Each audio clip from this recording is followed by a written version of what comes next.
Jerk! Let's go!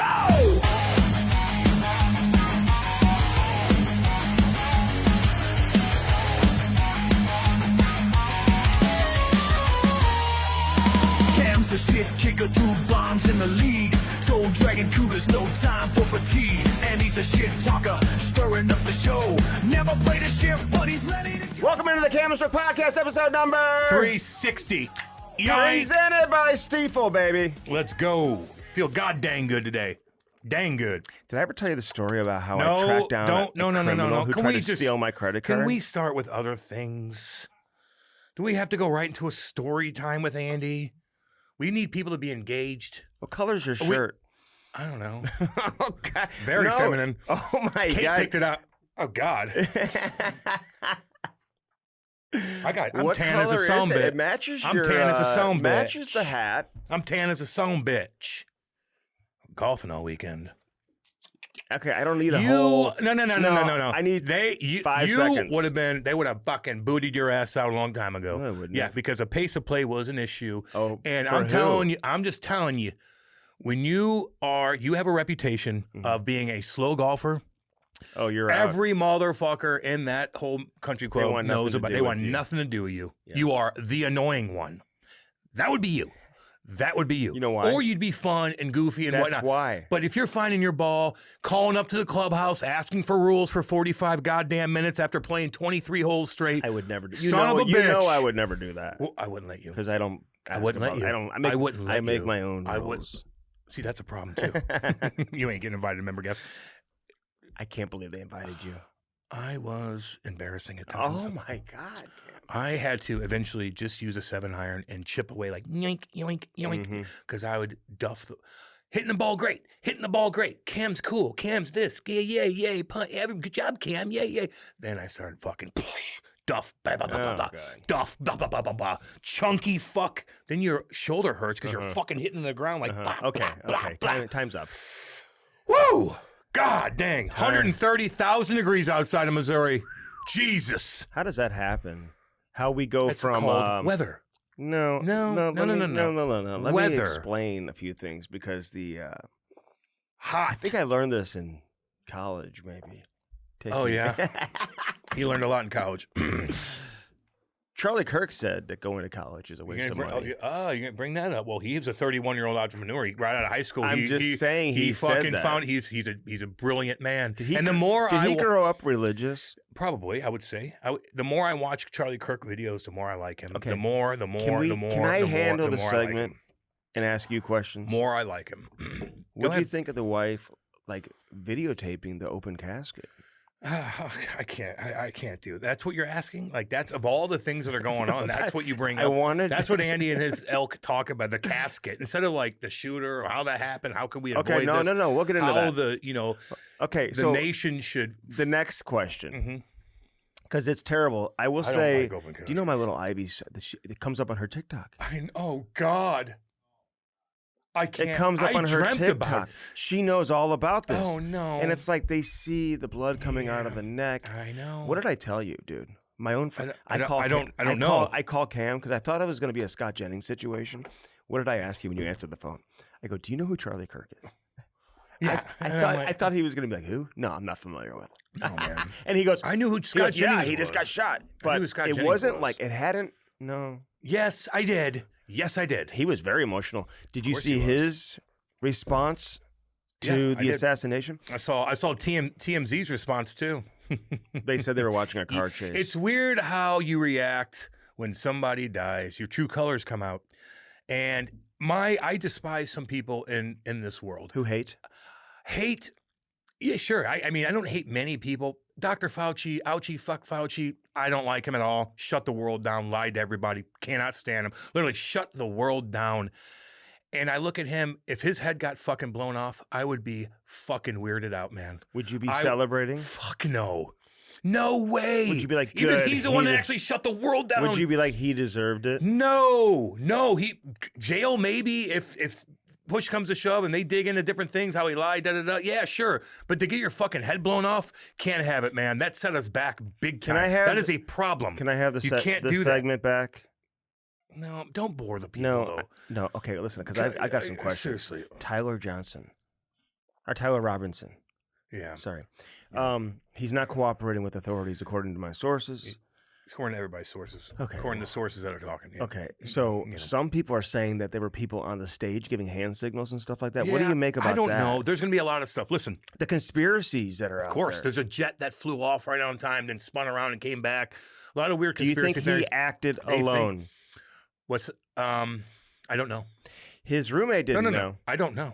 His roommate don't know yet. His roommate I need to know more about this. And his roommate. Why are you laughing? I'm not, dude. He has a roommate. I know. And he's cooperating. There's some neighbors. There's a bunch of people that saw different things. I think his parents were very Republican and stuff like that. I think the grandma went to Did you college hear about the and got grandmother? indoctrinated. You know what I mean? Grandmother. What?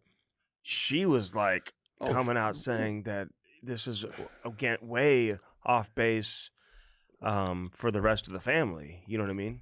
Yeah. Like he kind of acted alone within the family. Yeah. Yeah. I mean, usually when you're evil and you want to murder somebody for a different belief, like that's not a normal thing. So they were talking about it's not a big, your grandma says like we wouldn't do that. Well, no shit. Not too many people would do something like that, except for the psychos that believe that he's Hitler or whatnot. And when you say people are Hitler over and over and over again, it's not like saying Trump says Elizabeth Warren's Pocahontas because she acted like she was a Native American to get into a college. So that when you call her Pocahontas, it's making fun of her. What about those people? You're calling somebody Hitler. If you go back in time, you would want to kill Hitler before he did all his shit. I know. So it's just tough, man. Like, what about the people who suggest that he was like anti-Semitic and racist and all this? And even if he was, though, you can't celebrate someone being an assassin. The more I watch, the more I like. Okay, what about the left that will say, and this is just, again, these aren't my opinions. I'm just talking. And he doesn't have an opinion, and don't worry, somebody will tell him first, and then he'll have one. And I'm just saying he's going to go to the Creve Coeur Racket Club in the news because the questions that are being asked, it's always interesting. His roommate? I know. In transition, I believe. What? I believe the roommate was in transition. What? I believe the roommate is transitioning, like my old tenant that tried to rent my apartment that I would have rented. The bricklayer. He's turned into a woman? The bricklayer came in. He was in transition. Long nails and high heels who tried to rent my apartment. Remember that? No, I don't remember. I told you that story. No, I don't. Wasn't listening. He was a bricklayer, and I even called up to get a reference check, and everything was great. Everybody loved him and her, but I didn't end up renting to her because she couldn't do a 12-month lease. But I would have had no problem doing that. That's cool. Okay, so now tell us more about that. Okay, so now he's bricklayer. Go on. So his roommate now apparently is in transition as well. Not that it matters, but the roommate is completely cooperating. Yeah. So she didn't know. Although he was saying to people close to him that after the death occurred, that this was his doppelganger. Somebody said that he looked like you. Who did? When the first video of him coming out where he had that, he's like walking up the stairs. People were texting me, God looks kind of like Andy. Oh my God. I know. I don't like that. Doesn't mean you would do that. I know. You don't even know how to shoot a gun. And I wasn't there. You wouldn't know what to do. You try to kill Could somebody. You imagine what would happen? Bang! How about MSNBC saying, "Oh, we don't know if it was a celebration." We thought some of his they fired that guy. Followers were celebrating with guns and then fucking. The teams. It's weird to see the reaction of some of these psychos. Do you believe he did it? Yeah. Yeah, there's not enough out there. How did he know how to make that shot? Because you could shoot a 30-aught. The snipers who I've read and seen interviewed say that's not a very difficult shot. No, but you got to still know what you're doing. You got to carry it up there. You got to figure it out. You got to figure out the angle. People you got to make sure there's no that obstruction. The guy next to him, behind him, had a gun, and his shirt came from a certain direction. I'm like, that's just too much for me, man. I don't trust anything.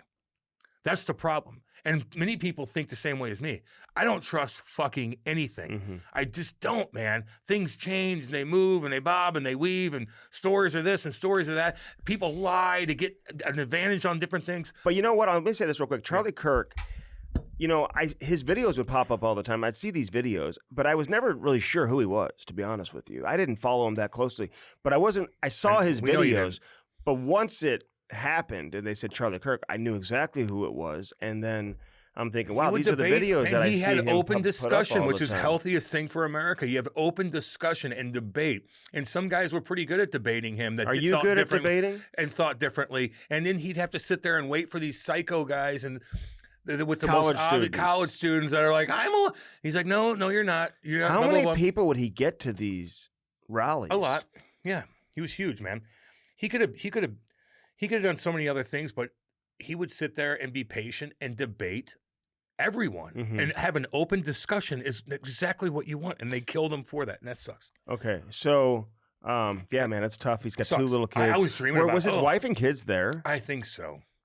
His little girls. I can't really. I've seen the reports that they that were, video. but I can't really see it. Oh, that video. What did I tell you right away with my own personal forensics don't remember investigation? What you said. Usually when it comes to this stuff, I don't listen to you. Cam, right when it happened, I said, dude, he's dead. The way that went into his body, he's not surviving that. Well, he's losing way too much blood. There was one video of him, and look, he got popped in the chest, and then they showed a different video. But then you look at it like, is this fucking AI?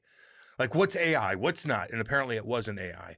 But the biggest thing for me, well, you knew it wasn't AI because of the way the crowd reacted, right? I guess they could create that. Create anything you want. Although Trump was coming out and saying that there's AI videos of his like windows inside the White House of people throwing stuff out of windows. Yeah, I saw that. I didn't know what the hell that was. He's like, let me see the video. He's like, no. He's like, look, this reporter comes up to Peter Ducey. Yeah. Yeah. Anyway, yeah. There's just AI is a factor. Peter in so Ducey works for who? Fox. And his dad was famous reporter too. Yeah, right? yeah. His dad was on like Fox and Friends and stuff like Steve Ducey. I like Peter Ducey, man. He calls out cats. He's actually really good at his job. Great hair too. But it's weird to me though to see the reaction of people literally celebrating. And now they're getting fired, which I don't like the cancel culture thing because the left does it now. Now the right's doing it when it comes to this. But if you cheer somebody getting fucking assassinated, shot, trying to debate and have free speech and have open dialogue with so many different topics that affect everybody, and he gets his head blown off in front of everyone, and you literally cheer and laugh like TMZ and don't act like they were watching a goddamn car chase. They fucking cheered like their team just won a goddamn Super Bowl. That to me, did you hear the cheering? Yes, it's so. You don't odd. believe their no man? They had a side by side explanation. It was right when Trump tweeted out Charlie Kirk has died. They go, yeah, really, and then they came out and said, no, it's because of a car chase. Who screams during a car chase? And they're in a time when the car chase, when they did scream, the car was just driving down a street. There's no reason for them to cheer, so they lied.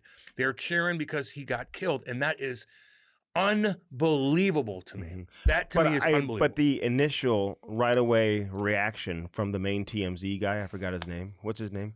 I don't know, but well, he's on camera. He's not going to cheer. No, but he was like in shock. Yeah, I'm sure. And I think anybody who would cheer an assassination, you're a psycho. You're a psychopath. Anybody, you know. You're a freaking psychopath. The guy who was unless it's some guy like that breaks into your house and you got to put him down because your kids are upstairs. Maybe I'd cheer for that. You remember the Michael Brown situation? Michael Brown here in town. Oh God. Do you remember that? Andy, who the fuck? Time out. That blew up so much. That was worldwide attention. I know. Worldwide, and a lot of it was a lie. You know, I was flying. In fact, most of it was a lie. Hands up, don't shoot. His buddy that was with him during that time that just spread the rumor about hands up, don't shoot. That was totally debunked. But he just got killed. He just got killed too. In the streets, though, in the streets, of course. I mean, they're just killing each other. So that's what I was telling you. So anyway, when I was living in Nottingham, people would come up to me like, "Where are you from?" I go, "Missouri." They'd be like, "Oh, fucking." They bring up Ferguson.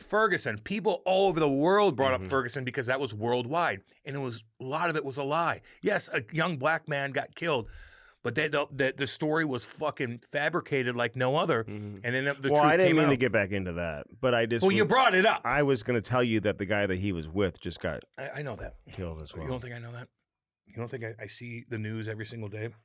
You know what I mean? So anyway, it's all good. Okay, bad but day. Let's move on. Bad day. Let's move on. Okay? I want to summarize it by this. It's terrible bad for the day country. in our country, and I was rocked to see something like that on video, and for my kids to see it. That sucks. Yeah, I know that you know, sucks with the is, kids stuff. and I think there was a school shooting the same day. Same day, and in I think the kids. Colorado? You know, like the kids. I think one kid killed himself afterwards. 16-year-old kid, I believe. So After yeah, the they got smothered. after the Charlie Kirk thing. I think it was during Because the of same, that, or no connection there.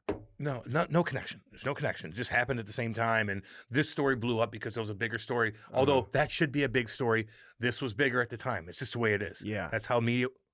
That's how the media works. I know. How about fucking who? You know who else? Remember we always talk about the loud people on Twitter, and most of the time when you're the Twitter guy, it's a negative thing. Facebook. Who's the guy I'm thinking of right now? Set the scene again. Let me set the scene. Yeah. Remember we talked about you never want to be the guy on Twitter, the loudest guy on Twitter, because it's always negative. The fucking Coldplay concert, the Karen that stole the ball. Who's this? I know. Who's now? Who's the guy now? Give me a minute here, because Baseball. Okay. It wasn't that big of a deal, but it's kind of a big deal. Just hang on for a Oh, second. come on, speed it up, Andy. You're putting me. I'm in a goddamn good mood. I feel good, baby. You're putting me on the spot here for a second. So just. He's a. Excuse me. Come on. Ken. Oh my God. I know. The little guy Ken Rosendahl. who stared down the camera guy. Yes. Like Now- he just tackled him in the open field and stood over him. Now I look at that. So Ken Rosenthal's doing a post-game interview. He's a national broadcaster. Post-game interview. And they throw Is this that big a deal? Yeah. Okay. Oh yeah. All the hockey players are jumping on this. Really? Oh. Like name one. Brian Whitney. What do you say? What a dude, like bashing him. Really? Yes. So Ken Rosenthal. You know what I would have done? I'd be like, "Oh, are you okay? You okay?" No shit, Andy. Have you ever bumped into anybody? I don't care if you're locked in on an interview. I don't care if you're playing. You bump into even if I bumped into a ref during play, I'd be like, dude, my bad. Like you just automatically like, my bad. You know what I mean? I just knocked you over. But he's important. And he looked over like, how dare you get in my way?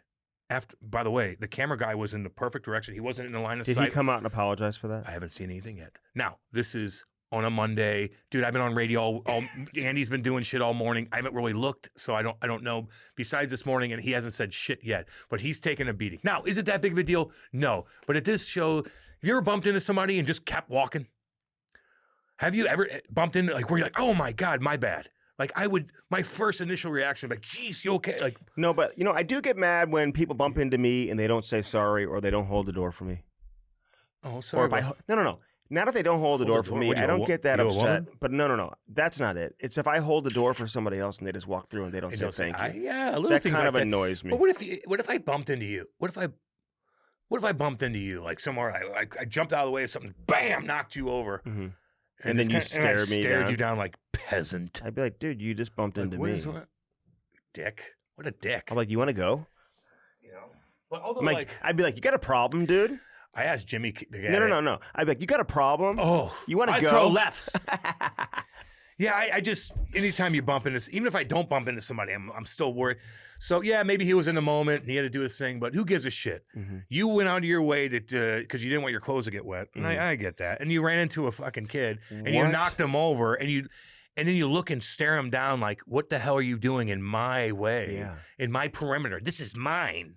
I'm Ken Rosenthal. And what was happening was they were like celebrating, I would imagine, a walk-off or something because they were bringing the cooler with the water to like, Yes, I do know. Put That's the what water they on dump top. it on you.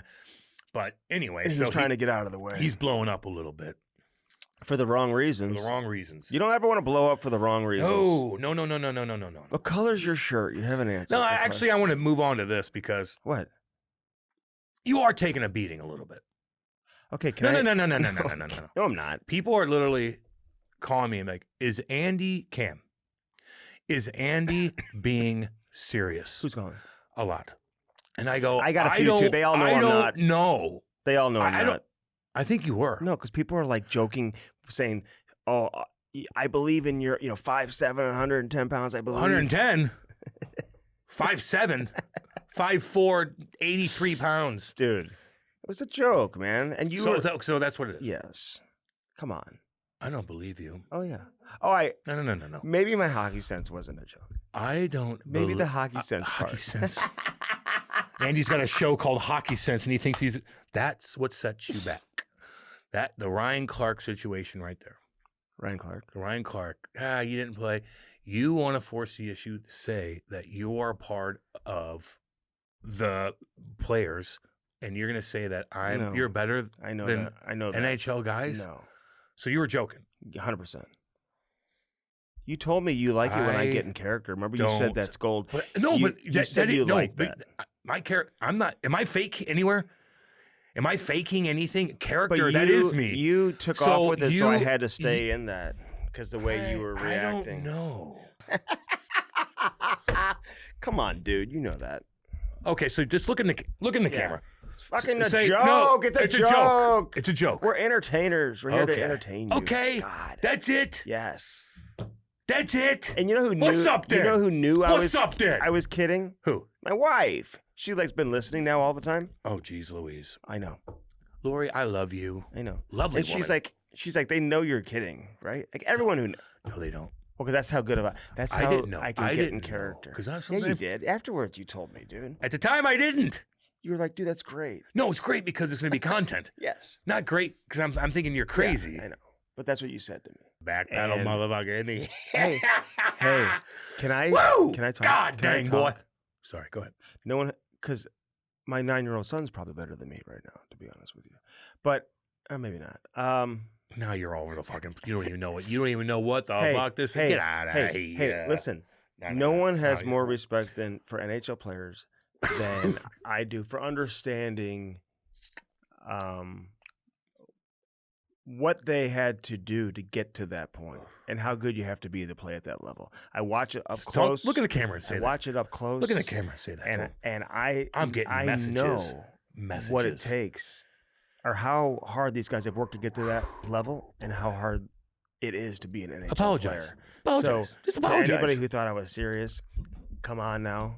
Let's have a little bit of fun. For those of you who understood that I wasn't being serious, You're a good actor, though. we appreciate You're a that. goddamn good actor. And you're a just having No, fun, you're. dude. But you're. But I You're good. wasn't joking about the hockey sense part because I played with Cam on the same line. We went to Nashville and he just didn't see it. I mean, I'm was open. Fucked up.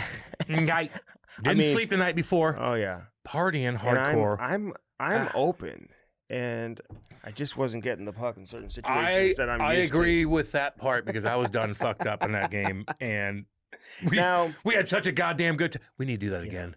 We had Horty I and know. Brad May, I know the Brad cool May I cat. saw doing something. What's he recently. doing? I don't know. He's everywhere, I love him, man. He looks good, dude.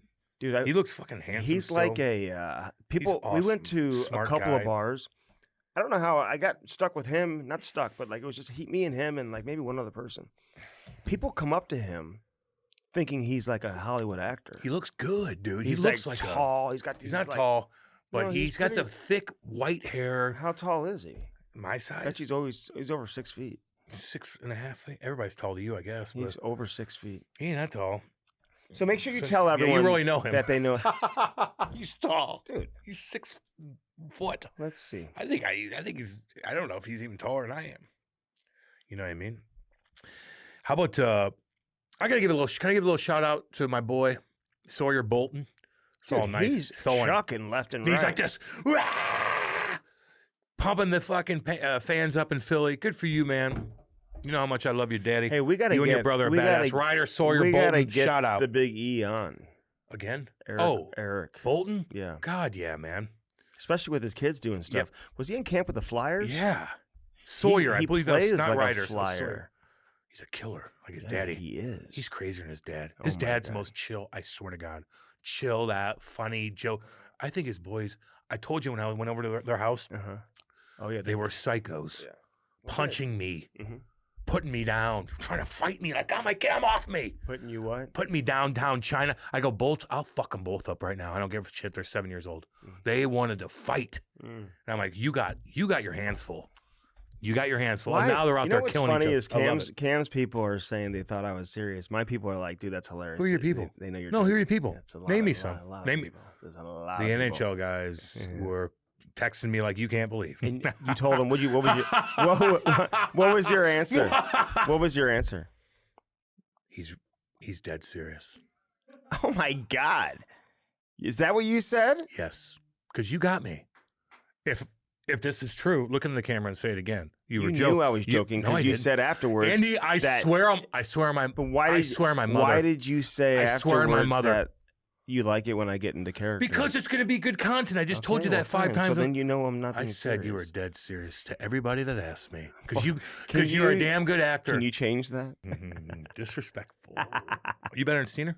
No, Okay. Oof, unfortunately. Good thing. Good thing. I used to tell BJ. You better than Cardine- Eric Bolton? No, I wasn't Funny better. how that is. Told you, Now he's not better than anybody. except you, with a hockey sense, but not Hockey sense. not with the toughness. Oh, of yeah, the, you would have got through practice. skating. You would have. In Maybe I had- 2005, when you were 20 years old playing for the Devils, you would have got through practice and looked good. With fucking one of the best teams in the league, you would have been fine. Oh, you would have got the puck out, sauced it up, gotten in the right spot. Yeah, oh yeah, kept know, up. yeah, You would have kept up. yeah. And you're primed. Yeah.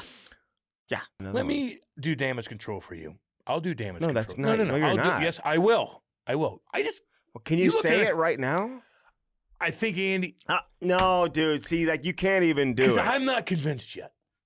What do I need to do to convince you? I don't know, God, Andy. dude, It's you gonna think come natural. It's gonna come think natural. I'm serious? People think I'm serious. You I are mean, self-absorbed. now could I? You're could I shut inflation- down? I mean, Randy You're- Moss. I mean, in a one-on-one See, situation. now he's playing the game. Now he's playing the game. That's For my funny. old defense. Would you shut down a $128 million contract? Are you better than Creel? Can I? Are you better than him? Oh hell no! I said I wasn't better than any player in history besides Would you. you- would you- That's why people know I'm joking when I Besides say me. that. That's when still people know I'm people are joking. pissed about that. Okay, and I was joking. And you're doubling down. No, I'm See, not. now you're Oh, confusing. dude, no, I'm not doubling down. Would you Hey, turn down $128 million? Can I just say this? Yeah. Say you don't So want to funny. stay in Minnesota without saying No you don't want to shit. stay in Thank you, Minnesota. Andy. Okay. I mean, get out of there. and then. there are some people who are reporting like he must have he can get more elsewhere. No, it's just like he just knows he's going to be a free agent, and he knows where he wants to go. Where? Maybe New York. I was gonna say L.A., New York, Tampa, Barron. Florida. or something. Everyone wants to go to those same teams anyway. So Maybe. and maybe he will eventually get it done in Minnesota. Do you like that gets out though? Yeah, for us, goddamn Okay, right. so You don't think they wanted that out just to show the team people? didn't. Oh, Well, yeah, but Theophanis, the yeah, agent he's who like, represented Tarasenko this is throughout where it's all of at. that drama that was here. this is where it's at. I've been a part of that, so I know when Yeah. these guys want to get this out, and I've been a part of it with other agents Damn too. right. You know what I mean? And there's nothing wrong with it. Part of being an agent is to represent your player and Sure. put your player in a good spot. The best and, spot possible to make as much And money. the biggest question I think now is if you're Billy Guerin, what do you do? What can you do? Trade him. I mean, You know, you're the Minnesota Wild. You're not a destination. Nope.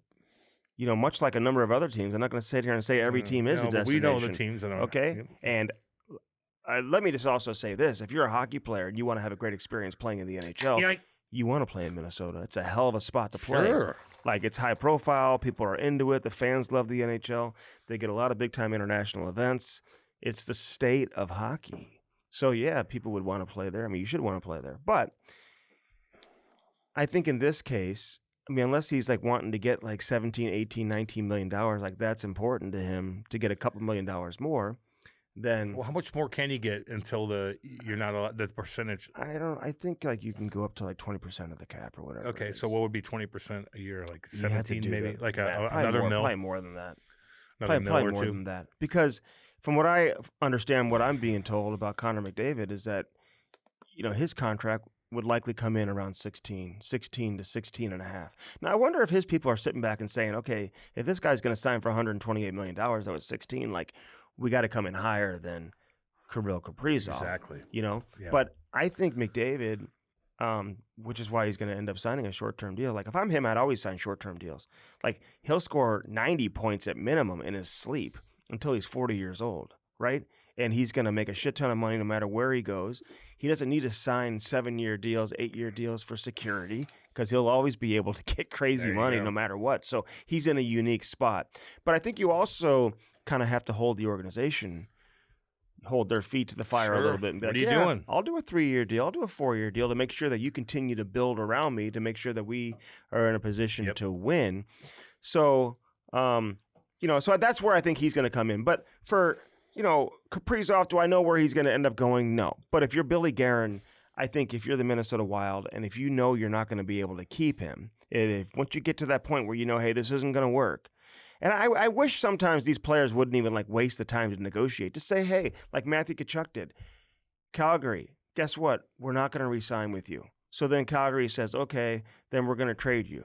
And when you trade a player like that, the player obviously wants a contract extension, so therefore they can dictate where they go. So no matter what in a trade, no team is going to give up the necessary compensation to acquire a guy like Kirill Kaprizov unless they know they're going to be able to have him long term. So Kaprizov is going to be able to, drive the bus here and decide where he wants to go.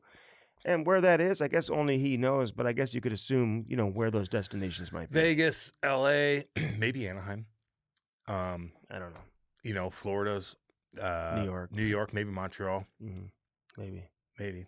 Do they? I mean, who's got the cap? Yeah. Too. Well, money's going to have to come out. Yeah, no doubt. You're going to have to make a move. Yep. Billy G's going to have to get some significant pieces off of another team's roster. That sucks for Billy G, though. If you think about it, like, you just came off the books with Suter, Parisi. Yeah, that was a pain in the ass. $16 million, whatever it was a year. Right. God awful. You got this superstar that jumped on board. Right. He's a superstar for your team, which you haven't had many throughout your whole fucking. Wasn't healthy last year either, though. But he dominated when he dominated, and now he's playing games with you. We said this last year. If he sucks. didn't get hurt, I mean, this guy would have been in the Hart Trophy conversation. He's having really good. An amazing year. How old He's is he? an 28? Amazing hockey He's player. 28, I think. No. Is he that old? There's no way. Andy, I think he's 27. I think he's older than you think. Could be wrong on that. And I won't even edit this out if I'm he wrong. may be. I won't even edit this out, Maddie, because I don't do that. Unlike Well, who. Yeah, but who cares? If you're wrong about that and you don't know his age, you might be right, dude. He's 28. There you go. He's pretty old. It's not like 25. Like he's 28. These Russians don't come over until exactly. he's been here since He looks like he's fucking 2021. 22 He still. probably came over like 23, 24, right? So That's just it's a tough thing for Minnesota, man. So he came over at 23. That's tough situation. 128 million. No, that bucks. sucks. Jesus When you fucking bring Christ. a kid over, remember the story, how big it was when he was coming over? Yeah, dude. There was so much hype. And then And rightfully so, he matched it. He matched the hype. Damn right he did, Andy. How many games has he played the last couple of years? He played 41 games last year, 75 the year before, 67, 81, 55 his rookie year. I asked Bozeman or Bogo, Zach Bogosian. Bogosian? Yeah, my bad. Oh, did he text you too? Maybe. They all did. Tell him. So anyway, I talked Did to you him. tell him I was kidding? Can you tell him now? Yeah, Andy was kidding. Come on, dude. You did it. You knew. You did it. No, I didn't. Oh, now he's faking it. See, Cam wants to act like he wasn't playing along with it. Andy De Niro over here. What a great actor he is. And he loved it. Cam loved it. You called me. Because I before knew you we were putting played it yourself in out. a jam. Oh, That's you petty. like that? That's no. not being a good I don't want you to teammate. you're not getting That's not being a good teammate. You're not getting canceled. You're just getting chirped. That's all. How dare you? How dare you? How dare you not? Are you better than Billy Garrett? This is an example of me. Are you better? Of another team. Are you better than Matthew? This is an example after the whistle. Another team's tough guy comes after me and Cam just goes to the bench. Yeah, that happened a lot. This is an That example. happened a lot. This I is turned an, down fights. This is an example of that doesn't. Did I have that reputation? Doesn't come to my defense. Did I have that doesn't reputation? Come into have the, I had that? Then come Get in, out of here. Then come in the scrum and tell Steiner and Bogosian right now. Come in the scrum. Get out of here! I'm horse collaring guy. Get out! Get out of here! Remember I did that Scotty Nickel on accident? He got so pissed at me. Oh God, I know. he's a feisty little one. I like him a lot. We've had him on. So Bogo, I asked him after the game, like, what's up with Krill, man? He's like, he is so goddamn What funny. game? When I was in Minnesota doing the that's a games. long time ago. I thought you meant he reached out to you the other day. You don't know that. I'm just talking about. We didn't talk about Kirill then, but back then I just asked him about him. How he's like, he's fucking awesome. Oh, they all love him. Love him. They love him. This is not an indictment on him, but you think about Russian I'm just throwing it players out in there. general. Yeah. They all kind of want to be in specific spots. You think? Florida, New York, L.A. Like, I never felt like this was going to end well for the Minnesota Wild anyway. I knew Billy G and the organization would, take their best shot. But did anybody out there really feel like he was going to sign 128, dude, with the... Well, he knows he's going to be able to get... He's that caliber of player. I like when people are like people in the game that didn't make a lot of money or something like that. They're asking each other, Would you ever turn that down? They're like, no. Well, no shit, you wouldn't. He's already but got he's a fucking generational money. This guy's He's one gonna of the get- biggest superstars in the league. Do you know how much money? Like, come on. You know how much money Alexander Ovechkin made this offseason in endorsements? Hopefully a lot. Like over like 3 billion rubles, which is like almost $40 million US. So 40. You don't have to say rubles. Just say 40. No, there's a Who lot are we of talking Russian, to here? Come on. Rubles. Almost 4 billion rubles. Yeah, so $40 million. That's fair. 40 million just this summer alone. He should. In endorsements. In what? Betting companies, food companies, He should. apparel companies. He's a superstar. And, you know, it's like, I bet you, who's the biggest athlete? I bet you Tom Brady made $40 million. Caitlin Clark made $40 offseason. million. Let's not. Hey, Do you know they put the WNBA on? Hey, hell. Oh my God, she's Sitting game. See her outfit? yes, Jesus. a couple of the outfits. She went and saw like a boxer, a guy Oh who my was God. fighting or something. Yeah, that fucking Terrence. What's his name? You know, I got a problem with ESPN. Can I pick a bone real quick? Stop putting the WNBA games on at the same time as the NFL. I saw that. Were you upset with that, Andy? Yes. How can I watch my football on Sunday and still keep up with my WNBA action? I don't know, man. You know, I don't know. But Angel Reese, God, Angel. She gets like, she's fucking bastard. And then she's like, no, I'm not going to play the last game. And just dresses up like a superstar. And Oh, it she's sits, probably making more. it just sits there. It's just so fucking funny. I know. Like she, no wonder people can't stand her. Oh God. God, I know. It's entertaining for us. I just wish Caitlin was healthy. She's not even that fun. Do you think she's ever going to be able to get back to her level of play? What? I don't fucking know. Just keep throwing dildos and fucking shit in your pants. Oh and my do- God. Just make me laugh. Asia? Make me laugh, okay? Asia? Ugh. Asia, talk about Oh, shit. God. Asia Wilson. Hot She's- girls don't shit. It's so weird. Okay. It's like sharding. you know Yeah. you know who Mitch Love is? Yes, I played and fought against him. Did you? Yeah. I think I played with him for a couple. So in some of the Lowell. stuff is coming out, so I feel like I can speak on it. A What do you little bit. think? I Because don't. I like him. I got some yeah, good he insight. I follows got us- some good info. He He follows- does. Yep. So Well, hopefully this know. he's able to. what happened? Well, I this think was that- before Washington. Can I just? Wire Oh sheet. yeah, I heard this was from like 7 years ago. Oh Jesus. Oh, that's not And good then. He was interviewing, and I think, from what I understand, What how happened? do I say this without getting sued or anything or like? Say allegedly. So allegedly, Yeah. allegedly, like the individual started sending letters. I think that's out there actually. That I read- letters were sent to the teams that he was interviewing, and apparently the NHL kind of said, "Hey, allegedly, we've got so much going on right now. They're just now getting to the investigation." But this is from like 7 years ago. A What'd he do? relationship that he was in. Oh, okay. The girl said that he was There may have been like a domestic issue or something Okay. like that. 7 years ago. 7 years ago, never married her. Never got out. Never a police report filed, nothing Well, like then that. what do we do? So why did he get suspended? Do you think? Because there's an investigation. Okay, now it just came back. Okay. And I guess maybe she's coming Something up popped with up. some evidence or something. Oh, so she came back and was like, "Oh no, this." I don't oh, know. I okay. mean, we don't know yet, so we're not. but gonna, what do you okay. think of, What do you think? say it's from 7 years ago? I don't know enough about. I can't comment on it, dude. I can't jam myself up. I don't know enough about it. What did Yeah. he do? What was going on? Who is this girl? Yeah. Is she trying to get more money? Is she Right. We trying- don't know. Was this a Trevor Bauer situation? Like, I don't know. Did he really do something? I don't know. But you know that it was kind of an under the radar interview situation going around. I didn't hear his name a ton as a potential. People said he was going to be a head coach. Well, yeah, because I mean, you look at the way the Washington Capitals have played with him being on the staff. I mean, that's just kind of how it works. You look at the NFL, like the top offensive coordinator, top defensive coordinator, they end up landing head coaching jobs. Yeah. No, I know. So when you're a top assistant on a very successful team, Yeah. what's the next step? Head coach? No doubt. Yeah. Did Did you play? no. Okay. No, he was joking. Oh, He was joking. Oh. One big joke. Andy De Niro, the actor, got everybody. why is Charlie Sheen doing so many interviews? He's actually kind of cool. Fuck that. I kind of like him.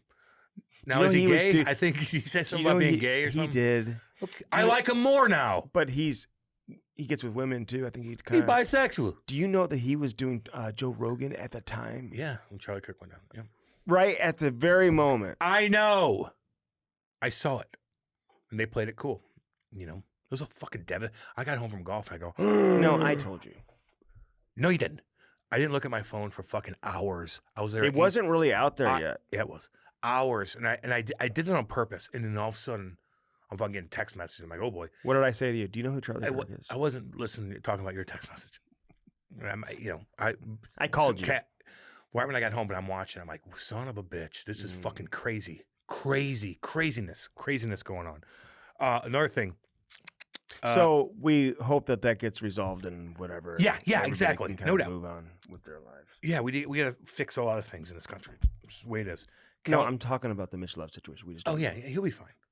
I think. Am I getting sued? Am I getting? Yeah, I think you're fine. Just say allegedly. Allegedly, according to my sources. Your sources, Cale McCarr comes out and says he likes a different realignment for the playoff structure. Yeah.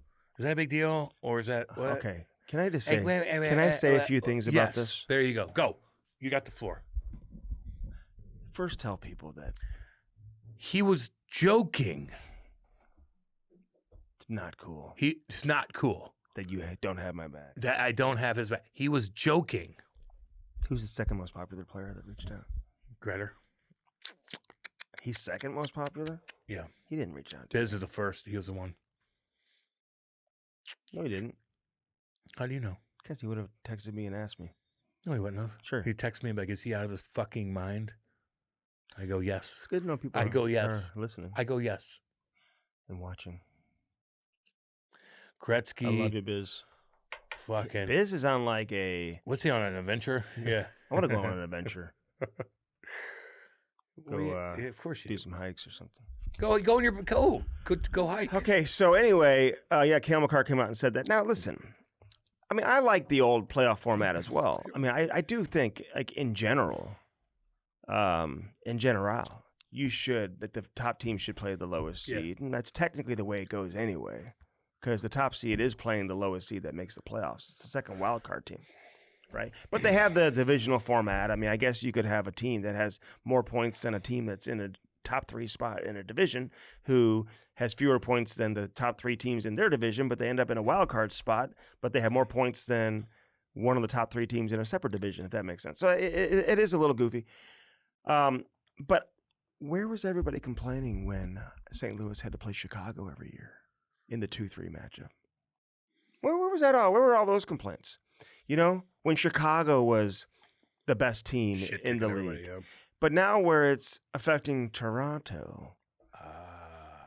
And That's where it's going, Andy, baby. And every year it affects Toronto because they got to play the big bad Lightning or the big bad Bruins. Panthers or the big bad Bruins, and they just can't get out of the first round. We're all getting upset. Now, Cale McCarr doesn't play for any of those teams. But, yeah, I guess he may have to play a Dallas. They may have to play like a St. Louis or something. But you know what? It just is what it is. That's why the Stanley Cup is truly the hardest trophy to win in all of sports because of it.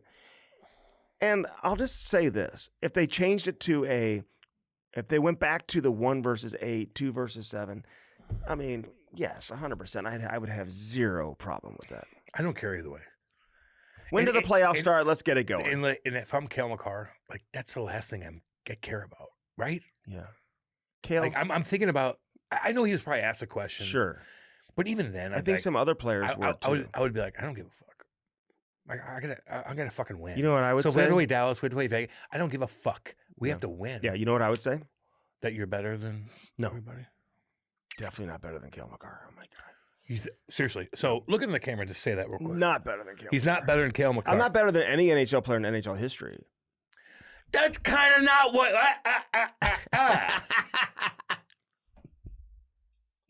You jammed yourself up and you don't know what to do.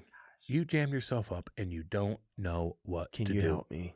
Help me out a little bit. I'll have to think about it. Because now it's affecting me. You think? It's affecting me too. Damn. The brand. Anytime I do something stupid, what do you say? You're hurting the brand. I know. Cam, you're hurting. Yeah. Cam. Text message out the wazoo from Andy. You're hurting the brand. Yeah. You're hurting the brand. Yeah. Think about the brand. Now you are.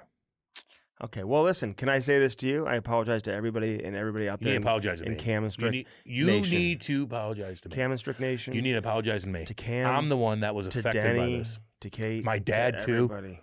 My dad, who busted his ass to get me where I, and you're With better that than fire hose. and you're fucking better than with me. that waterproofing hose. You don't even know. But Want to know what Denny he had to knows you say. didn't have any hockey sense, though. My dad laughs at you, and he laughs, loves you. he laughed at it. Come on, it's just a joke, everybody. Come on, we're just joking. We're joking. It's hockey season. Just like TMZ when they're laughing. We're joking. We were joking when we heard he died. They may have been. Oh yeah. We're joking. I love how people are like, oh, "Is he serious?" Come on now. Are you? Not about the hockey sense part. What does that mean? fucking. All right, so on to this week's episode. Whoa. I don't know. Whoa. Like, you think this is like really gonna like, get a lot of people's attention? I don't know. Maybe.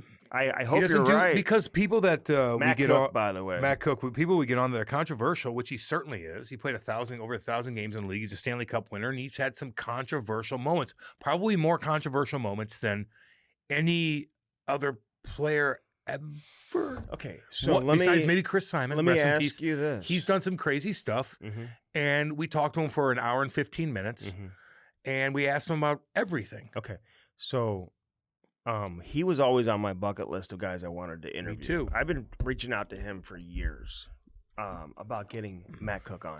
And, you know, he was doing some stuff with Adam Oates, doing some skill stuff. I actually know some people that were skating with him and who told me that he was doing some stuff with Adam Oates. But he's never really, I've never seen him do a long form interview to address a lot of the instances that took place throughout his career. Notorious career for a lot of suspensions.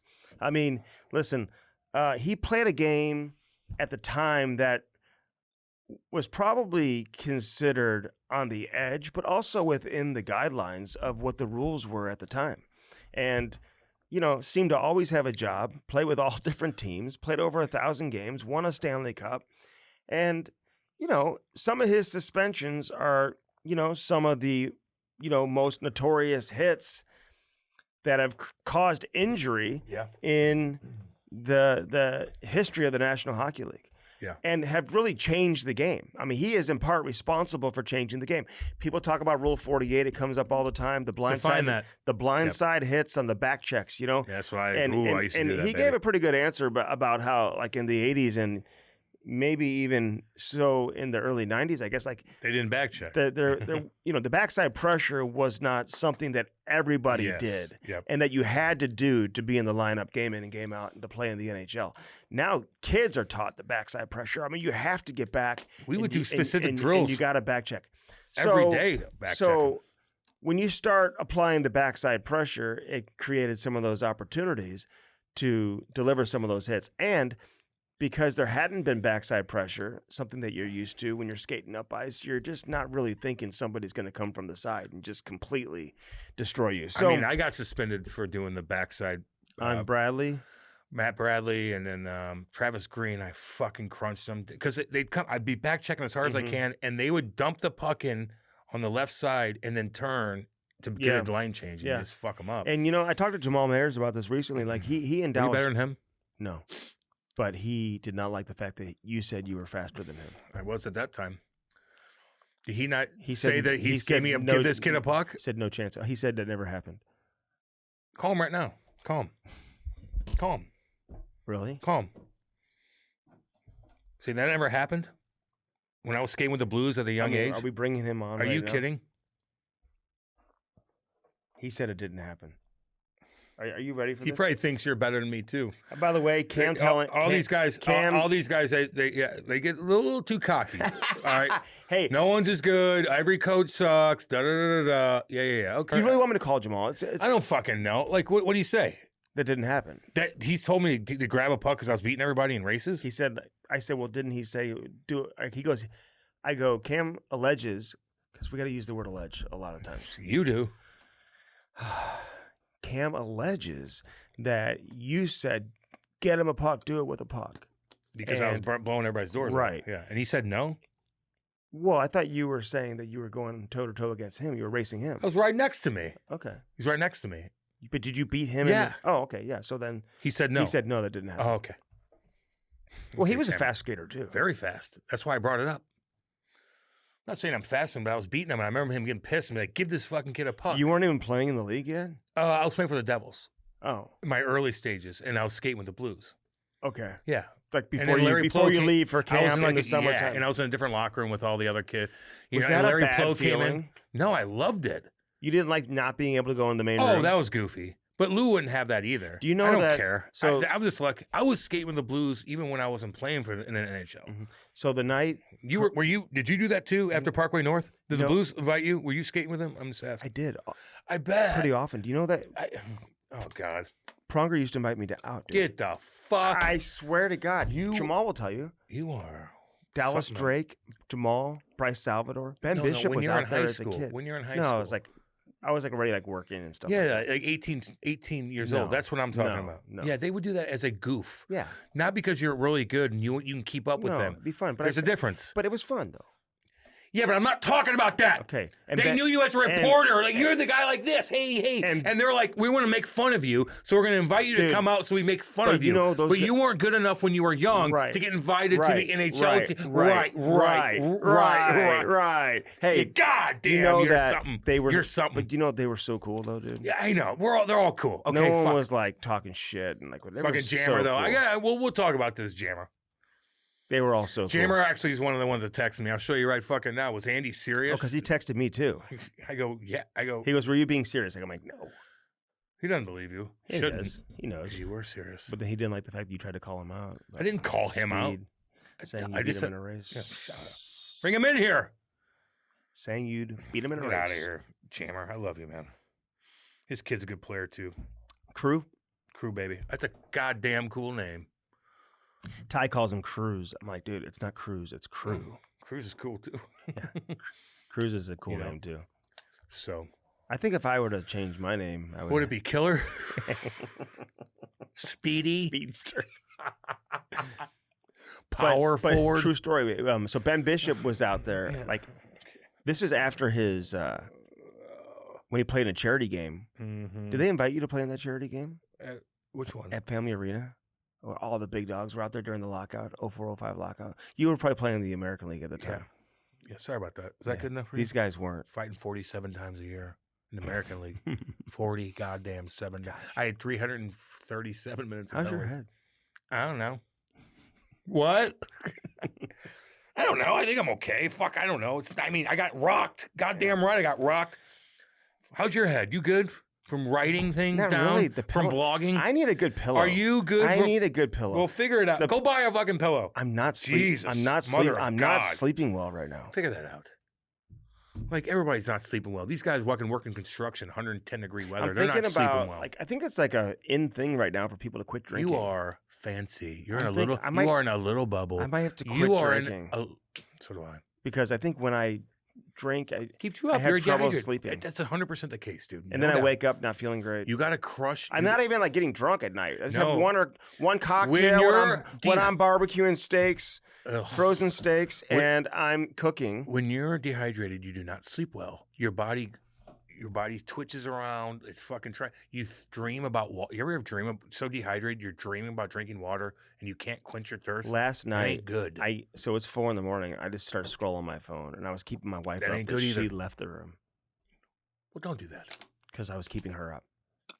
That's bad for you too to scroll your phone early at night because the brightness is going to keep you up even more. I know. You just got to jerk off. Oh my god. I'm just telling you. Oh my god. Oh my God! What? You don't know that? Are you a? What are you? And I don't. It's weird that you do have 3 kids because Would I you- feel like you're not my very wife- sexually active. Is in the bed though. Yeah, then go up to a different room. Okay. You got a big house. All right. Now your neighbors. You got a nice house. Go to the fucking extra room Okay. and do your phone there. Don't wake your wife up. Oh, What's wrong yeah. with you? I know that, and I apologize. Then she Sorry came- about that, then Lori. Then she came back. Yeah, I mean that's annoying too. If Kate has her fucking phone bright when I'm trying to sleep, like it affects you Yeah, I too. know. And I got the privacy thing too. Gotta have that. Surprise you.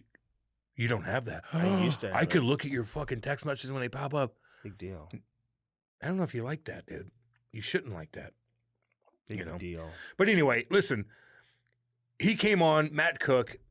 He might have gotten a little annoyed at the end, but he did text Andy afterward and said it's all good. Yeah. But I don't blame him. It's his first long-term form interview. We asked Explain him why he got annoyed. because you kept asking about all the horrific stuff he's done over the years. So like, wasn't even the question. I would like bring something up in like a question that didn't even have anything to do with it. I'd be like, yeah, dude, you like ran over DiPietro 3 times in one game and kicked Osgood in the head. So anyway, so what was your? He's like, are you bringing up every negative thing? He's like staring about at me like, Cam, get control of him. I'm like, I can't. I have no control over But Andy. it made it funny actually towards the end. I forgot to say. And then I brought up all the positive things. You know, he won a cup. He won a gold medal, I think, in the World Championships. He scored some big playoff goals, including a. You tried to kiss his ass, and he tried to. You'll see, it's so funny. He tried to kiss his ass at the end because he knows that Cookie was getting pissy at you, and he's like, "Well, you did this good." Like that's his like, way. oh, He yeah. doesn't know how to like give you compliments, so he forces the issue, and it's just. I know how to give players compliments. Give me a compliment. Give me one. Okay. Like about what? Like about like work or like? You decide. Give me a compliment and be I realistic. think you're a good. And look in teammate. the look in the. I think You you're. said that already. I think Look in you're the a camera good and be dead serious. See, teammate. You're always on time. I can always count on you.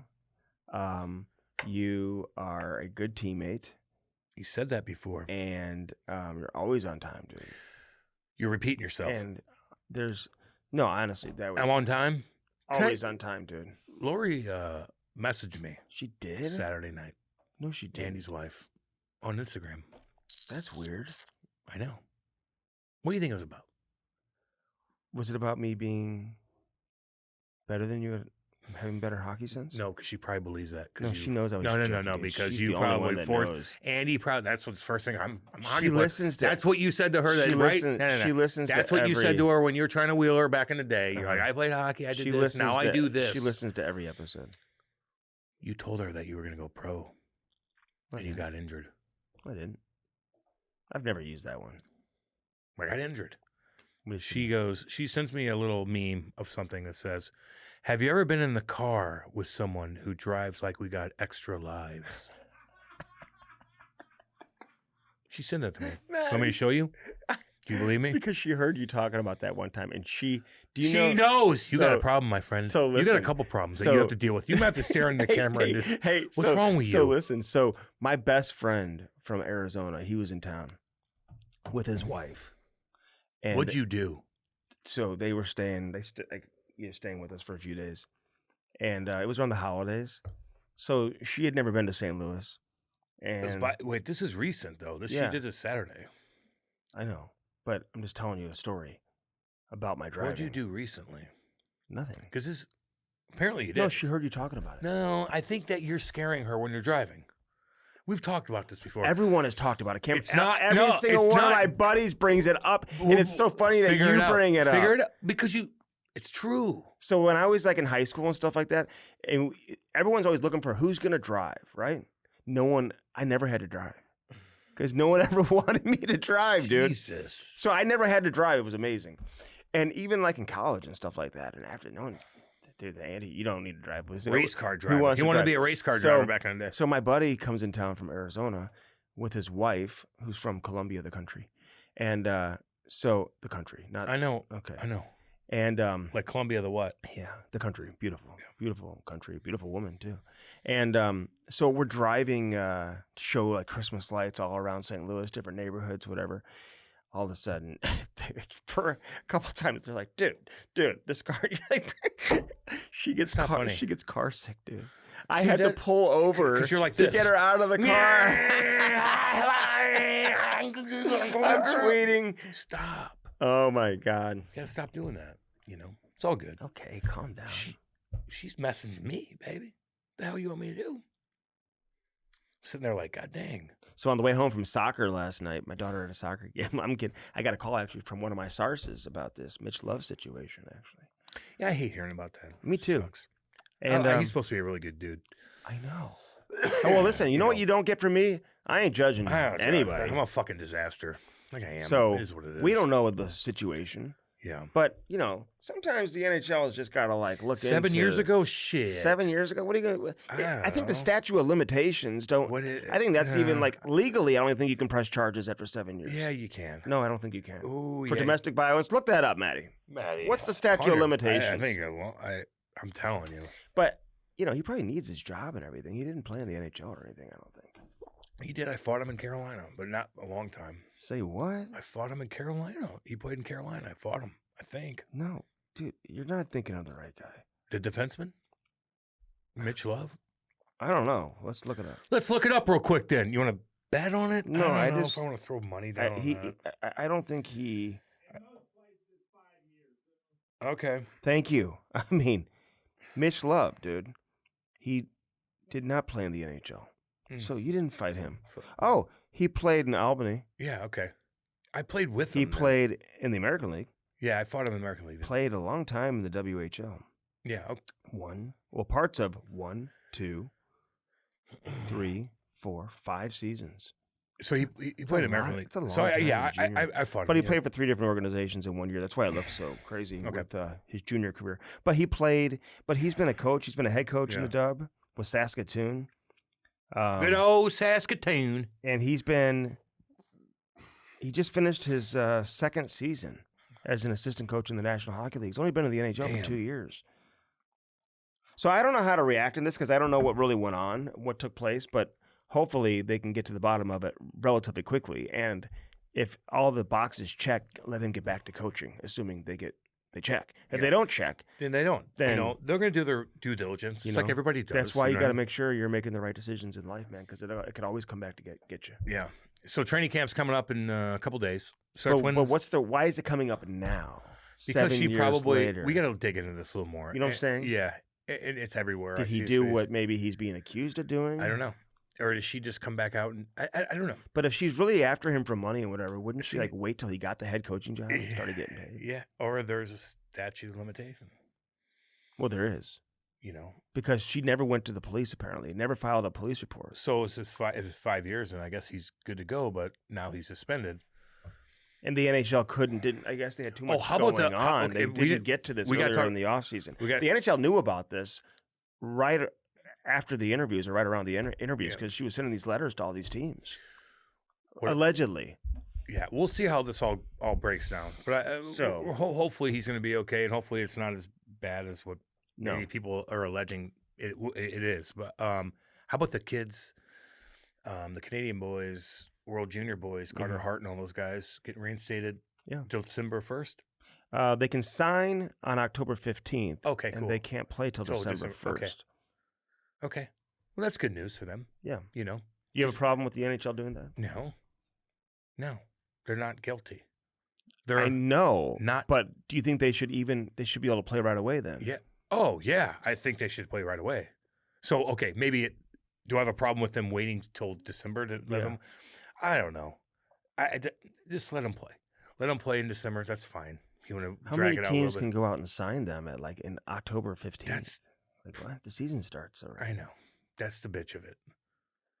They don't want. What is that? Is it because they don't want drama at the beginning of the year? It's got to be, Andy.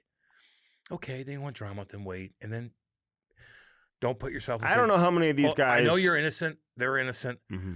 Just remember, guys. I've said this still before. Put themselves in a jam. You put yourself in a awkward situation, and I put myself in weird spots. You put yourself in a weird spot. Just remember that, even though you didn't do anything necessarily wrong, you put yourself in a weird spot to fucking get jammed up, and you got jammed up. Just learn from that. Learn from that. That's all. Yeah. So, but a good goalie like Carter Hart, he's pretty fucking good. He's the one guy that'll sign. I don't know about Foot, Cal Foot, and those guys. I don't know. Are they good? I don't know enough about them. I don't think Cal Foot was really on the. I mean, you just never know. I'm just thinking there's Adams there. I'm just curious. I don't know too much about Carter. Well, Carter Hart, of course, he's a damn good goalie. So, but anyway, we got Matt Cooke coming on, baby. So, Matty, I think people. I think you're gonna like this. We'll like this. He's got some interesting stories, dude. But stick it through to the end, because they will. Yeah. He was interesting the whole time. interesting the whole time. You know that story? So many guys have told us about the story when he came back and played Boston for the first time after the Mark Savard hit. Yeah. How like the leaders from both teams kind of got together apparently to decide how this was going to go. Yeah. He kind of said that wasn't necessarily the case. I know. And I think I took it like he was calling out Billy G. I did too. He called him out a couple times. You know, So- he called out a couple guys, man. And listen, when you're a lightning rod like that, like I even said it to him too. I'm like, God, you played over 1,000 games. Like those are Cam was kissing his ass. those because I understand as a player, unlike you, that when you are a He target, wanted me to be the bad guy. you're a target like that, and everybody wants to fucking kill you. And Don Cherry's calling you out, and their broadcasters are calling you out. And you have to fight guys, and guys are trying to hurt you, and then you're doing crazy stuff. Like it's just a stressful ordeal, man. For that many games to go through that, damn. Tip of the cap, man. Yeah. Andy went through that Parkway North when he was playing. Fuck you. It's just he got hurt, you know. Played against Webster one time. He with played a a- big time. what happened? Big collision. Big collision. Fuck, they jumped on you, and you're like, blah, blah, and you start bagging guys up. God damn. No, I never did that. Oh, really? No. Really? No. Interesting. God. All right, I apologize, dude. Unbelievable. I was being funny. I was being funny. Just joking. That's what TMZ said when they were laughing at Charlie Kirk. We're joking. I would never laugh We were about joking. somebody being assassinated. I No, think it's but terrible. you're His lying wife and about. kids I'm were not there. saying that you would, but I'm saying they're lying, and so are you. Until you prove yourself a little bit, I don't know if I. What do don't I know if have to do to prove I don't it? know yet. I'll decide. Okay. Well, let me know. The brand. Think about the I brand. always do. It's always about the brand. Brand. Am I bothering you? I always do. Stiefel, Oh, our yeah. title sponsor, Let's brings go. us the Cam and Strick podcast each and every week. Big boys right there. The big boys, Stiefel. They're everywhere. Mm. They do a lot in St. They Louis, focus man. on your needs and goals. Well, yes. You're damn right. Your needs and your goals. What do you want? They will help you. You want that oasis in your backyard? You know what? want that Someone big said to house? me What? with Stiefel. What? He said, when you achieve your goals, we achieve ours. Get right out of town. Son of a gun. Does that not say it all right there? It does right there, baby. That's Stiefel. Big boys of St. Louis right there, man. Big hockey fans, man. They take care of. They're everywhere. They're on the jersey. Mhm. They're on the Blues jersey and helmet. It's awesome. Stiefel, baby. It's Brings us awesome. the Cam and Strick podcast. Title sponsor right there. Let's go. They power us. Let's go. You know the Emmys were yesterday? What? The Emmys. And I'm seeing the What tone were they, of what how were they would- talking about? And can I say something without being? I don't want to be. What? I don't want to be. What were they saying? What happened? What are they saying? What do I need to think about? Teach me. Pat McAfee had a great statement the other day too. Yes, he did. I saw that. I like Pat McAfee. Does he make me laugh? No. Is he entertaining? Damn right. Okay. You know what I mean? But I want to say that myself, along with Trevor Nickerson from the Blues, Mike Mhm. Caruso from the Blues, Yeah. Alex Guerrero from the Blues. Yep. We had two producers. We have been nominated for a Sports Emmy for a should. sit-down I did with Ryan Suter. Are you out of your damn mind? Yes. You For- swear to God? Swear to God. I believe you on this. For an Emmy. A Sports Emmy. What? We're okay, going to explain win that, an though. Emmy. And I've won Missouri Broadcaster Awards in the past. First place. For investigative reporting and stuff like that. For what? The Mike Danton Danton. story. Yeah. So you want an award for that? Oh, yeah. Missouri Broadcaster Award. Hell yeah. All right. NBA, baby. First place. Yeah. First place. Who was the second place? Don't remember. No one remembers. Shooting or second. something. Oh, is this all Alexander sports? Digg told me no one remembers. Second, that's right. It's a runner. You might win an Emmy. That's cool. Yeah, well, I'll find Totally out. cool. So the red carpet is in late October, but I'll be on the road with the Blues, so I won't be able to go to it. But Should I go for you? yeah, Thank you. I'd like to thank Jesus he Christ. couldn't be here tonight, but couldn't be here let's tonight. go to the video. Let's go. He couldn't be here. Go to the video real quick. Hey guys, I want to thank. What did Ryan Suter say? I shouldn't say What it did because he I don't want say to something? jinx myself. What did he say? Nobody's- Well, you kind of did. Oh shit! I know. We're taking that out. No, Yeah, we will. I think we're fine. No, keep that in. Even if you lose, dude, you still did well enough. Well, you to know what where I you- noticed last night at the Emmys is that they say 5-time Emmy nominated for You're Emmys nominated. 5 times. Yeah. Even though they haven't won, they always say how many Yeah. times they've been nominated. Yeah. Just like the Oscars with Yeah. Leo, and he finally won. Yeah. I think The Revenant, maybe. I don't know. I felt like we should have won years ago for a sit down I did with Bobby Plager after the Blues won the cup. And he went to the grave and everything. Oh, yeah. I remember that. And yep. I love Bobby so goddamn do you know that much. we had the most amazing conversation? I love that man. And he got very emotional. He Yep, was very, I know he was. I mean, crying like a watched baby. the whole thing, dude. No, they took a lot of that out of the interview. They What do you edited mean? it out. Who they? They, them? I don't know. One of our old producers, who's no longer Why would there, you take who's that a great out? producer, actually. Why would you take that out? I don't know. The emotional part, they took it all out. And I'm like, You could have won. we would have won. If that was left in, Cam, Andy could have fucking played. Andy could have won. And God damn. if you left that part in, You're cheated. How do You're we a lose? victim. How do we You lose? are a victim. But I remember watching it and being like, wait, we didn't put that part in? The emotional part, He which started takes talking you to about his brothers and Oh, all his God. teammates Get who outta played for the here. Blues and sweat and gave it everything for the Blues, who'd be so happy right now, who are no longer here with us I wish me and you could have interviewed Bobby. He's one of the on the pod. And you know, fuck I, me. and I had it him, makes me fucking mad. and I had him on my Hockey Sense show several times over And the we've years. had him over, but not this though. No, Not the fucking hour and a half. Sit down with us. And but shoot you the know, shit. his daughter Melissa I know. said to me on numerous occasions, like, because she We love listens her. to the show, Sweetheart of a woman. we love the whole We family. love them. But you know, we got to get Bobby on. But like, I think he was I think he was hesitant because of the about kid, telling some grandkids stories and because of. stuff. And he knows he'd have to. I think Bobby would go into the zone that he always You've never does. met anyone like Bobby. I love that man so much. I think about him all the time still. Bobby Plager. He was the face of St. Louis, face of the Blues, like he was. Well, I don't care about Holly. Bobby was around everywhere.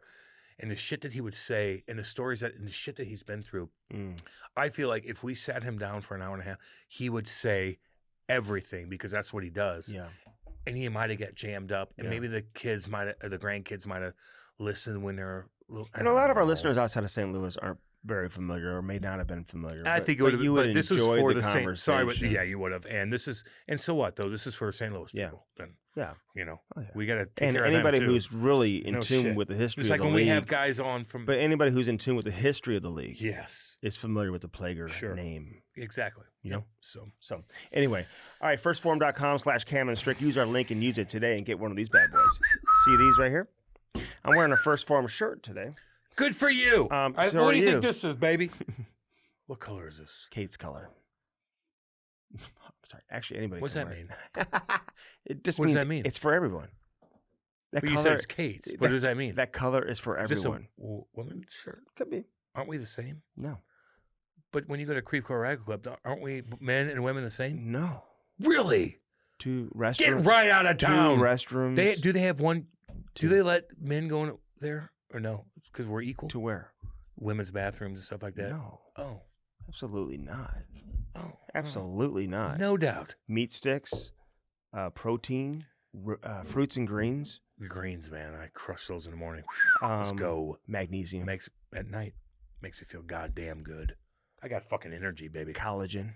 Collagen makes your face look good. I take the I think the nails, packet too. of vitamins every day. Every day. Piss that bright yellow. God, yeah, It baby. looks like the Dallas Stars' third jersey. It's like neon.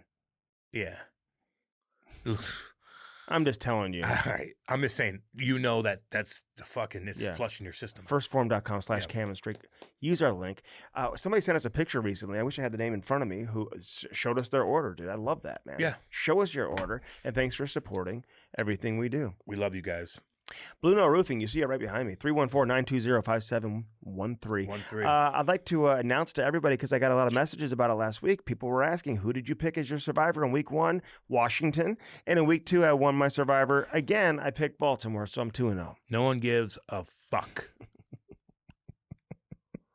And he thinks like coming on here and talks Dude, about his how dreams. could you say and he's that? like, let me tell you about my dream I had. No one gives a fuck about that. 920-5713. They care about that. 314. They care about that. Gutters, They care about that. Siding, Fascia. soffit, fascia. And there's Roofing. there's going to be storms coming. Oh, you say that. Yeah. And I'm right about it. No, not usually. There was fucking tornadoes out the wazoo over the weekend. Oh, we're having Better more of sit your those? ass out, We're boy. having more of those? Better sit down sometimes, boy. My neighbor, Better sit down. my neighbor across the street. You're still bitching about that tornado. Now you're fucking chirping when I bring it The last up. tornado we had knocked his gutter down, and he never fixed his gutter. We know. So we know. So we know. He doesn't fix anything. So I was telling him over and over, like, dude, you got to fix that. He's like a med school student. He's like renting. We know. So anyway, so he's like, I go, yeah. So I called up to the city. Like, I waited forever, and the city's like, we already know. They stopped me in the middle. They're like, we already know we're on it. Yes, we gave them a letter. But the guy across the street thinks that I called the city, and that's why they got the letter. And I'm like, dude, they already knew about it when I called. But he doesn't believe me. Don't be a hillbilly. Hopefully your tornado comes and just fucking takes that all down. Oh, my God. I hope they're not inside, though. No. Because you'd be like just wreck the a hypocrite. house. You'd be like one of these people that are celebrating the assassination. I didn't say anybody inside. I said tear that. We want everyone to be healthy. He's got a cute little dog, that too. monstrosity of a house in front of your lovely house. rid You have of a it. lovely fucking Get house, rid of and you're it. looking at a monstrosity. Get rid of it. Get rid of it. Get rid of it. Shit. Blue Note Roofing, baby. He'll do it. Call him and call him. He'll take care of business. Today. Sparks Hockey. Don't take your skates to Seth, man. The Sparks, you know what? My kid played 3 games over the weekend, and the Sparks held up for all 3 games, no issue. Yeah. That's what it's supposed to do, and that's what it does. Kids aren't blowing tires because they're all using the Sparks. No. Use that promo code Cam and Strick. You're going to save more money than Black Friday and Cyber Monday. Which is coming. Listen, it's coming up soon. It's coming up very It's soon. coming up fast, dude. It's happening. It's happening. Hockey season next week starting. Jesus. Do you think the summer or the winter goes by faster? Summer? Really? So you think hockey season goes by slow? Oh yeah. Okay. Oh yeah. Oh yeah. You will notice that too. You'll see. Hi, Cam. On the road again. It'll be all good, man. I'm excited. No, Can't God, wait for yeah, it. Can't of wait course. for it. But it's a long season. Mm-hmm. Because the winter starts in like November at times, man. It gets Yeah. slushy and nasty sometimes, and then Right. it goes through different phases, and then you're like, oh yeah, it's spring, and then Yeah. it gets cold again. Summer goes by quick. So anyway, yeah, Sparks Hockey, man. So- You can set your different radius, everything you need. Use the promo code Cam and Strick. Get a Sparks machine. And I will say this: there are some other companies. I don't want to call anybody out who have also made these, personal skate sharpeners where you just kind of press the button. Yeah. And I've heard from people who are not affiliated Terrible. with Sparks Terrible. that they're absolutely I know. terrible. Well, yeah. Sparks is like, It's like engineered to perfection. yeah, no, they're the real deal. That's And why somebody was breaking it down for me the other day in terms of how they do that. So I use 5/8. Cam uses a half, I believe, right? Or 3/8. 3/8. Now because I'm heavier, Mm-hmm. I just do a half. I don't want to How rip my often ankle do you out. get your skate sharp? Not often. I do my little thing. I go yoink, Yoink, yoink, yoink, yoink, yoink, yoink. Yeah. Yeah, that's cool. So Sparks Hockey, call them and order one and order it today. But use our link, you'll save money. So do that today. Shilly Plastering, get plastered with Shilly Plastering. Did you ever talk to Dave Shilley about my daddy? No. And ask him if my daddy was a nuisance. How No. dare you even say that, Andy? You did a couple weird things last. I never used the word You chirped nuisance my- once. The first On the family show, that I- created a professional hockey player out of Missouri, and you're chirping him. I did. Interesting. I how did that talk works. to Jordy the other day. Oh yeah, what'd he say? To say that Cam says that his dad Jordy Fox. drove a lot of the kids around, and he's like, yeah, he actually did, and it was fun to have Denny driving. You think? You think? Dude, Look in the camera real quick. I'm Say, looking. Denny, Denny, I love you, man. you're the OG, baby. You're Just the- say you're it. the There it OG, is. There it baby. is. Thank you. See, that's You're all. the OG, baby. Yeah, help my. I've always known that. Okay. I'm What, just asking. what did I say You know, I about gotta stick. you? You know, When I I've gotta stick. I know. emceed events, and I've called Cam the most successful player to ever come out of St. Louis because he didn't have a NHL family. He had very limited skill, no hockey sense, and for him to be able to get to And the NHL figure it out. and play over 300 with less hockey sense than me is just really. Why do you have to throw remarkable. that? I'm kidding. No, but I say that because all these other guys that have made it came from means for the most part, and had advantages that you kind of need or certainly are very helpful in today's environment. And if you don't have those, man, it's very difficult to be able to be on the same level and have the same opportunities as some other Aw. kids. So I was very proud of you for that. Thank you. And That's you know, all. as That's a- all I as need. an Sometimes. ambassador for That's all I need. as an Sometimes. ambassador for St. Louis hockey, nobody's ever supported local hockey more than I have ever. That's true. No, Ever. I'll give you. God, Nobody supported Not even hockey close. players to come out of St. Louis Nobody. more than I have No, ever. 100%. And When are I you gonna write would- that book? soon. Where am But I ranked Well, I did my top 50 rankings, but like it's changed so much because I will say this, full disclosure, I had Paul Stastny as number 1. I think Ben Bishop is number 2, but now, not to say that they wouldn't be 1, 2. I'm just saying you got to really think about it now with the evolution of Matthew Tkachuk and some of these other guys. I mean, if Tkachuk and Brady and Keller, they win a gold medal in the Olympics. I know. Dude. When are we going to do this book? Soon. We got to do it soon before I get... Oh, your book. About you? Yeah, I'd like to do your book. Oh, you want to do my book too? I want to write your book. Oh, is that what you're talking about? No, we got a couple books we got coming out. But I want the top 50 first. Yeah, top 50. But I don't want to get weeded out because I don't trust you. But the problem is... Andy's going to be like, I had more skill than him. He's not The problem top is 50. when you get to... like some people are like, well, so-and-so's got to be in the top 50 because he played like D3 hockey somewhere or whatever. And like, I'm like, no. Top 50? Like, we got guys that have played What do you mean? pro Who everywhere. says that? I'm just saying, I met with Somebody came up to you and said a top 50 guy played D3? What are we doing here? Of people. We're in St. Louis, They were dude. pushing guys from like... We got fucking half of that already played in the NHL. And they were like, well, they had the opportunity that guys had in this era. I'm like, well, guys were still playing in the NHL in the 70s and 80s. I mean, they still were. You know what I'm saying? I know it was probably very, very difficult, if not impossible, to make it out of St. Louis to the NHL in the 70s and 80s. Well, they weren't. Maybe though. even the 90s. They weren't. But I mean, No there's a one lot of has. guys that have, and if I'm going to do 50, so like once you get to 35 or so, it's just like, I mean, people are just going to be upset. I don't want to, so I may stop it at like 25. Okay. You know what I'm saying? So then it's like, we're stopping at 25, and it's clear cut, and like, you can't argue with any of these guys. Yeah, that's fine. That's fair. Even a guy like Travis Turnbull played a game in the league. No shit. Scored a goal. He's still playing. I think he may have played 3 games. Yeah. Scored a goal. Then he left. Yeah. I got to talk to him about that. Do you? I was confused. I see him all the time. Hat Launch and hatlaunch.com. We love his daddy too. Perry Turnbull was Get yourself a him and hat my from daddy Hat used to get Launch. drunk together. Get it today from hatlaunch.com. True Float, baby. It's hot again. Put your logo on a cooler. Put your logo on a mug. I should bring one of those mugs in, man. You should give me one. I have one that matches that shirt. Actually. Give me something. Actually, I'm going to bring it to you next week. Give me something. I'm going to bring it to you. Thank you. I've got something else for you that I Give me didn't things. realize that I had. Why do I not have Because things? somebody sent me something and it's an XXL. Give it to me. I have it for you. Give me It's a the- hoodie. You're Thank going to you. love Thank it. you. You're going to love Thank you. It's probably meant for me. And You're you gonna just- love you it. Keep everything. No, you're going to love No, send it to me. it. Just so randomly. They Send it sent to me me. a couple things and they have an XXL in there. I'll take it. Wow. I'll take it. I don't know if I could ever do anything to wear an XXL. Like, well, I don't know if I could put enough weight on to put an XXL. No. I put it on to see what it looks Take a picture of that. like. It's so funny. It's falling off. Looks you. like Panger with like Ben Bishop's Swimming. pads. Yeah, I remember that. I remember that little thing. But anyway, yeah, True Float. You can send your logo in, and they'll put it on the cooler. Badass. And their coolers are amazing. do Dude, they one get of the these? best coolers.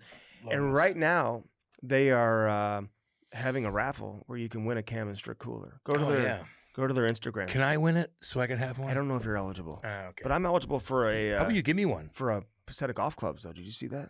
I put it on my Instagram. I'm gonna win these golf clubs, which is gonna be amazing. That'll take my golf game to the next level. Oh yeah. Cam, you just got really Now upset. I'm fucking pissed. What is it? What are you talking about with that? I'm winning some golf clubs. From what? A friend of mine's company. I put my name into a We need a golf. No. We need a sponsor. I put my name into a raffle, and I think I won it. Maybe What a waste. it's a Yep. Tito's golf bag. I've had one of those. Ain't that cool? Oh, really? I'll drink Tito's though. You had a Tito's golf bag? I want a Cam and Strick golf bag. Me too. With this fucking logo on the back right there. I know. That's Okay. if there's any golf people out there Who make golf that mo- custom golf dude, bags? please, like we'll do. I want a just golf trade. cart too. We'll do trade. You know, I want a golf cart too. where you gonna do? Where you gonna take that at? Drive it around. Take it to I think Grassi's. it's stolen. I think it'll get stolen. Oh God, that would So- suck. Yeah. So anyway, TrueFloat.com or TrueFloat.ca.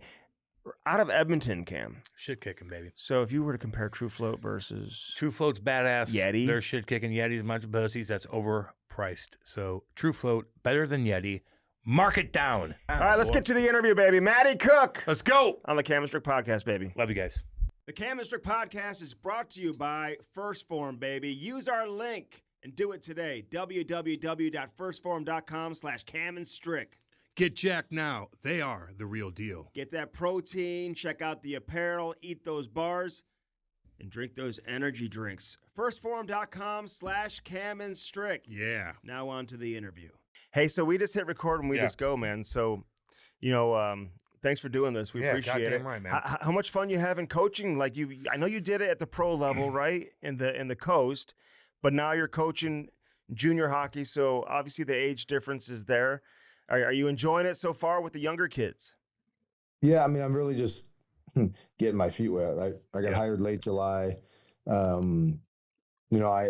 last year I worked with Adam Oates, doing his skill stuff, and I learned a lot from Adam, but also learned that I really missed being able to take information and help a group and be a part of a locker room and help the team grow. And so pursued other options, and then I didn't even apply here in Vernon, but they kind of searched me out, and the opportunity to move back to British Columbia was very enticing. And then, I'm the head coach and GM, so I kind of get to buy the groceries and cook, not just be the head chef. So it's kind of a fun environment for me because I can bring in character kids that are hungry and want to learn and get better. And coming from the development world that I've been in pretty much since retirement, I feel like this is a good spot for me.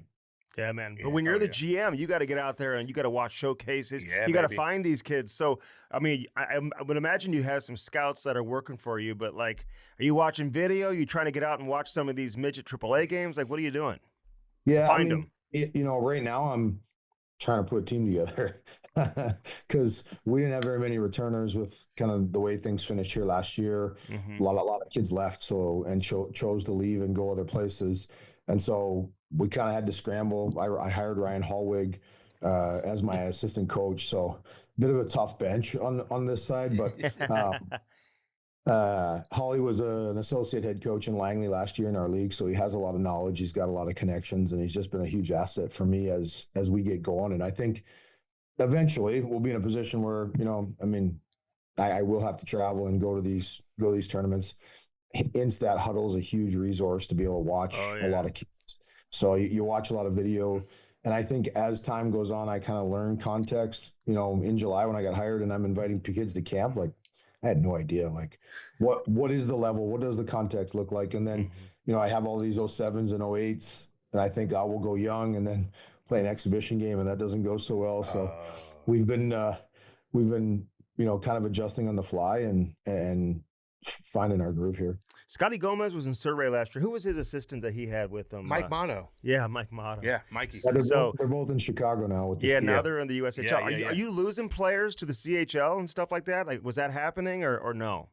So last year it happened a lot, right? Because last year was the first year that those kids could still be eligible to get a scholarship. So you had kids that had played in the BCHL for a year or two that were completely good enough to play in the WHL, but wanted to be patient and wait for their scholarship. And then so mid-season, when all that got figured out, everybody was bouncing everywhere. Like it was a bit of a chaos. Like even talking to Holly, like it wasn't just Vernon that suffered. It was every team went through 40, 50 guys last season because of the movement that it caused. What's the biggest gap between the BCHL and the Dub? Is it a big gap? It's the high-end players. So like the top 5 players in the Dub are that much better than everybody else. And the BCHL has good players. Like I would say majority of the kids in this league could play in the WHL, but they'd sit second, third, fourth line, as opposed to, there's a massive gap in that top line or top group. Okay. So what have you been doing? Like, I know you said you've been working with Adam Oates, who we love, by the way, and we've had some great conversations with him. I love talking hockey with Adam. But you got hooked up with him, but you've been out of the game now for a little bit. So has that been taking up the most of your time? Like, what have you been doing, like, since you quit playing? I mean, I finished in Mini, and so just stayed there. Had to let my kids finish high school. They were in 6th and 9th grade, and so just kind of hit the brakes. They'd moved enough in their life that time to just stay down for them. I started an off-ice training business that was super successful for hockey. I sold that in 2021. I coached high school hockey right away. I was with Mark Parrish in the beginning and then took my own team on later. But so I was always coaching, like always just stayed in the game. But then, as I wanted to be around for my kids. You travel enough in your way that, you know, it was an opportunity for me to be at home with my kids. And oddly enough, I feel like I got punished a little bit for that, trying to get back in the game. Like, you took time off, but it is what it is. It's fine. And I'm more than content to be where I'm at. I feel like we're all supposed to be where we are, and for a reason. And I feel like the kids that I have here are kids that I can influence and really have an effect on, you know, the next 4 or 5 years of their life. Do they know who you are? Like, Yeah. they remember you? I mean, because you're on They're too young. YouTube. I don't know if Oh, if yeah, you know that, baby. Maddie. You know, you're on YouTube. They can look you up, you know. Google's always right. Yeah. It's always right. Yeah, you know what? Like, I joke, I'm a very different coach than I was a player. I was a product of how I was taught to play. You know, James, you get him before he gets you kind of mentality. And, you know, the pace and the speed that the game's played at today, like, it's risky, and you just can't really be successful in being as Tasmanian devil-ish out there, right? And so it's a little more methodical. It's a little more reading information, reading hands. And then for me, like, I tell all of my guys, like, we got to go the whole way, but you don't have to sit anybody in your ass. If you leave the corner with the puck, you look like you're physical, right? Mhm. And so I teach a possession game, and I want to play fast. And there's, don't get me wrong, there's moments when you want to intimidate, or at least create the perception that there is an intimidation factor, but that's not the focus. The focus is the puck. No, I get that. But you can still forecheck and hit. You know, they still let that kind of stuff go. You know, you could be intimidating on that forecheck, getting in there and grinding it out. Is it a physical league, the BCHL? I'd say it's a high skill league more. There is some physicality to it, and you know, you'll experience that depending on which team you're playing in our league. But I, like, from a junior perspective, like the SJ, the Saskatchewan Junior League, is much more physical than the Oh. BCHL. Mm. Yeah. Yeah, a lot of kids from St. Louis end up out there in The the SJ. Saskatchewan. Yeah. Oh, boy. Chaser sends them all out there. Shit kickers out there. They're all related. Hey, how did you get yourself ready to play? Like, were you they are, by the way. I mean, no, I mean, Wendell, That's Chaser, who's the other shit kicker? Kosher. Kosher. I mean, Jesus. there's so many of them. They are all related. It's amazing. Scary But league. scary too. So don't tell them we said that. But hey, how'd you get yourself prepared to play? Like, did you get yourself so juiced up? Would you black out during games? Or like, were you in control, like mentally, like when you're, you know, kind of doing your thing and playing physical? I mean, it was more tactical than anything. You know, we all were, but like the year before I played in the NHL as a 20-year-old, I had 95 points in major junior. Yeah. And then Oh, yeah. I got Mike Keenan as a coach, and I played 3 minutes a game, and I'd get a kick in the ass and be like, the goalie's too comfortable. And I wanted to fly on a plane, not ride on a bus. So whatever you need from me, coach. Right. And so a little bit of like the identity that I grew over time, like, I had to put myself in a position to be that guy. That isn't necessarily my demeanor. And, you know, I think hopefully you ask my teammates, like, you know, they don't have the same understanding or knowledge of me as a person as a fan in Boston or Ottawa, or, you know, go down the list, yada, yada, yada. Right. But at the end of the day, like, it was my career, and being able to add a physical element. Like, in junior hockey, I think I had that year, I think I had like 30 Gordie Howe hat tricks. Like, you know, a lot of times you'd fight like the first minute just to get out of the way.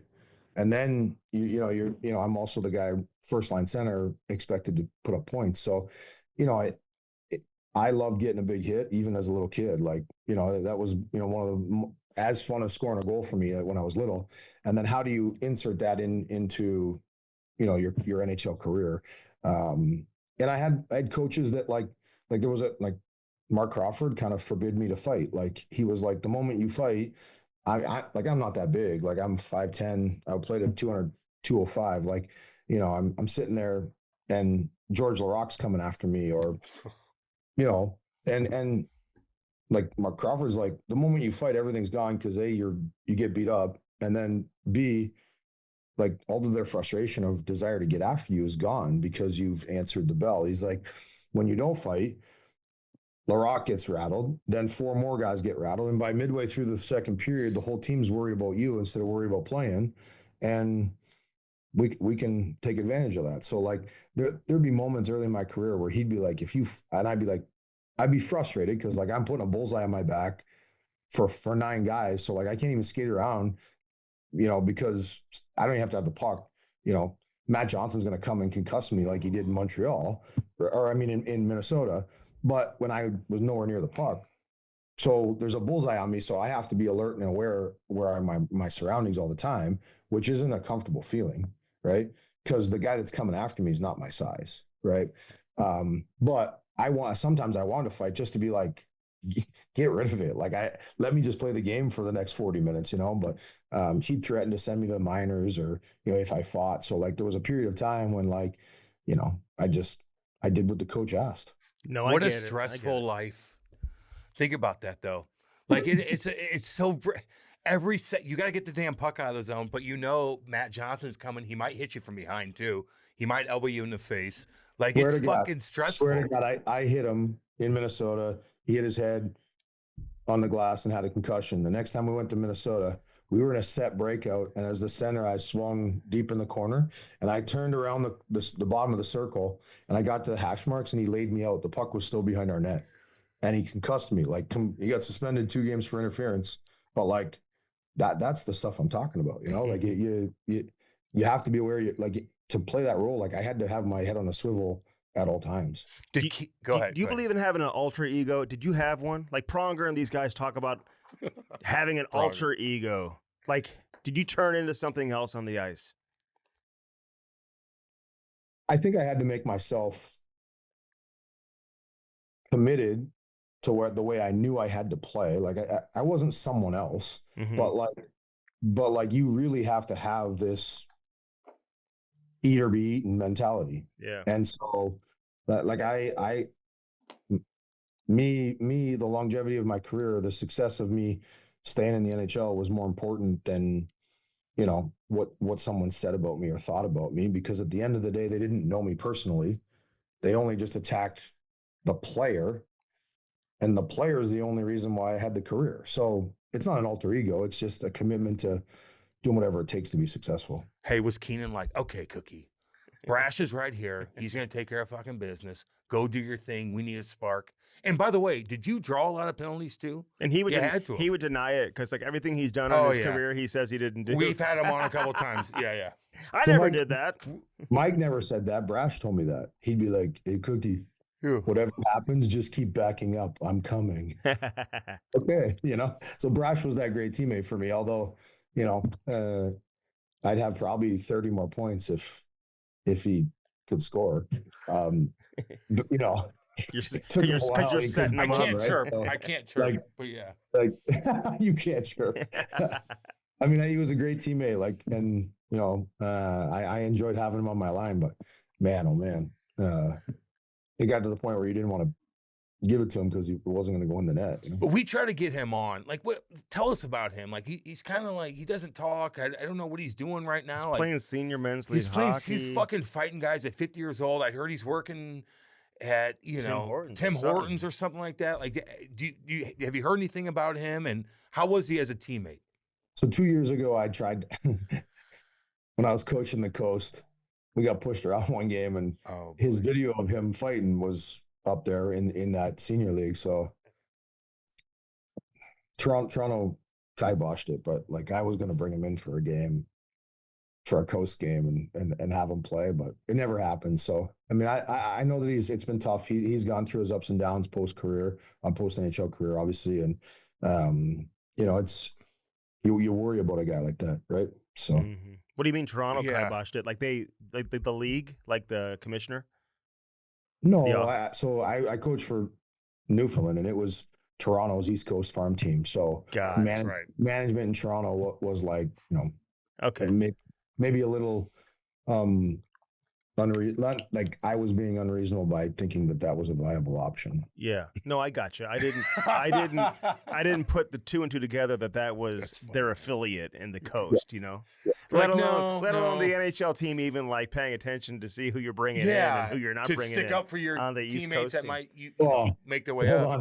on. I brought in Terry Ryan. Oh, okay. Oh, that was you? I had no choice. I had 9 players available, and all of the senior A That's guys, there's right. tons of them there. They're really good. But all those senior A guys, after the deadline, they won't play because then they can't go back to their senior A team. And they make 5 times the amount of money on the senior A team that they would playing for me on the coast. So I couldn't, none of them would come up. Toronto was, the Marlies were in a funk. So they had like 3 of my guys called up. I had an injuries. So Saturday night, it's 10:30 at night, and like I have 9 players for tomorrow. I look at Oh. Adam Party, my assistant coach, and I'm like, Pards, it's you or me, big fella.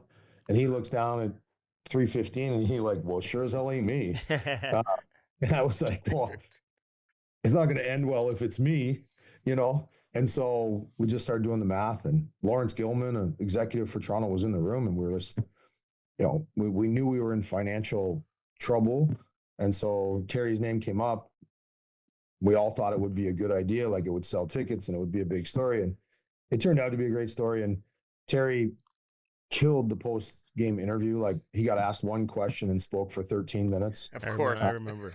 and nailed it, which it ended up being like the biggest story in pro sports for 48 hours. Oh yeah. But for 24 hours of that, I was being grilled. Like Toronto was not happy because they thought I orchestrated this over time and that it was his birthday, and how could I, like this, it's this, the East Coast isn't a joke. And I was like, if I didn't sign Terry Ryan, we didn't have enough players to start the game, because you have to have 10 players to start an East Coast game. We had 9 available players. Who's So, grilling you? Shanahan? Is it Yeah, Dubas? Doobie? Who is it? Was it Lou? No, Ryan Hardy is the assistant GM. He's the GM of the Marlies, and he's the one that hired me. So he was a little upset. But then once they realized like it wasn't orchestrated and it happened last minute, you know, and then the game played out the way that it did, you know, they were happy about all of it. But in the moment, they just thought, you know, I had done something. Where are the Yeah. players at though, Cookie? Like you can't find any more players? Is there not anybody available? Or is it hard to get the Is it hard? Newfoundland? Like Well, hold on. It was Saturday night at 10:30, 11 o'clock at night. okay. We had a 4 o'clock game on Sunday on the And East they Coast. called everybody up. I'm not, well, I had like 5 injuries. Oh. They had guys called up and we were just stuck. Like, so Let me ask you this. I get that. Because you mentioned like your numbers you put up in junior. You had a long career. You played over 1,000 games in the Jesus. league. So did you embrace your reputation? Did you hate your reputation when you were playing? Did you like try to shake it? Like what was it like being Matt Cooke during the course of People your hate career? you. yeah, I mean, all those things are real, but at the end of the day, again, like, you know, I went home to my family and like I was a dad, and I had other things that were focused on, and I didn't feel like it was my responsibility to change someone's opinion of me if they wanted to judge me based on the hockey player. And so that's, you know, everyone's entitled to their opinion and they can have it. And, you know, it's not my job to change it. So I embraced it because, you know, I had a career that was dependent on it. But did I love it? Like, no. Like, was I like, you know, is it good or okay to be bashing the media all the time? Like, no. Like, man, when I went to Boston the first time after, you know, I'd hit mark, like there was a wanted poster on the front page of the Boston Herald, man. I know. Is it true that Eric Goddard had to like kind of was almost like security for you walking around? God's The NHL brought in 3 security guards because they were worried that someone was going to do something on the streets. And Godsey, like he's a Vernon boy actually, and I've reconnected with him while being here, and that's awesome because he basically told me when we landed that I wasn't allowed to leave the hotel without him, and I'm like, Godsey, I'm fine. Like it's nothing's going to happen. And that guy like sat in the lobby and waited for me to leave, and every time I walked out, he'd be like, "You're not going to message me?" And I'm like, "Dude, I'm fine." He's like, "Nope." You're not leaving without me. And for 2 days, I didn't leave the Ritz Hotel in Boston without Eric Goddard. And like, just speaks volumes to the person that he is. You know what I mean? Like, uh, he, he wasn't asked, like I wasn't, like, it was just all on his own doing. Like he wasn't going to let a teammate be by himself. He's a true shit kicker. That goddamn underrated, true badass. Were you That on Pittsburgh? I guess when they had that brawl with the Island. Were you on? Yeah, but I'd been knocked out by Evander the game before. Oh, Oh, yeah. God! Why'd you fight him? What was going down with He was that? a rookie, wasn't he? It was the second game in a row that he'd been going after Sid all of the time. And so like all of us had asked him, that was like, I'd asked him probably 4 or 5 times up to that point.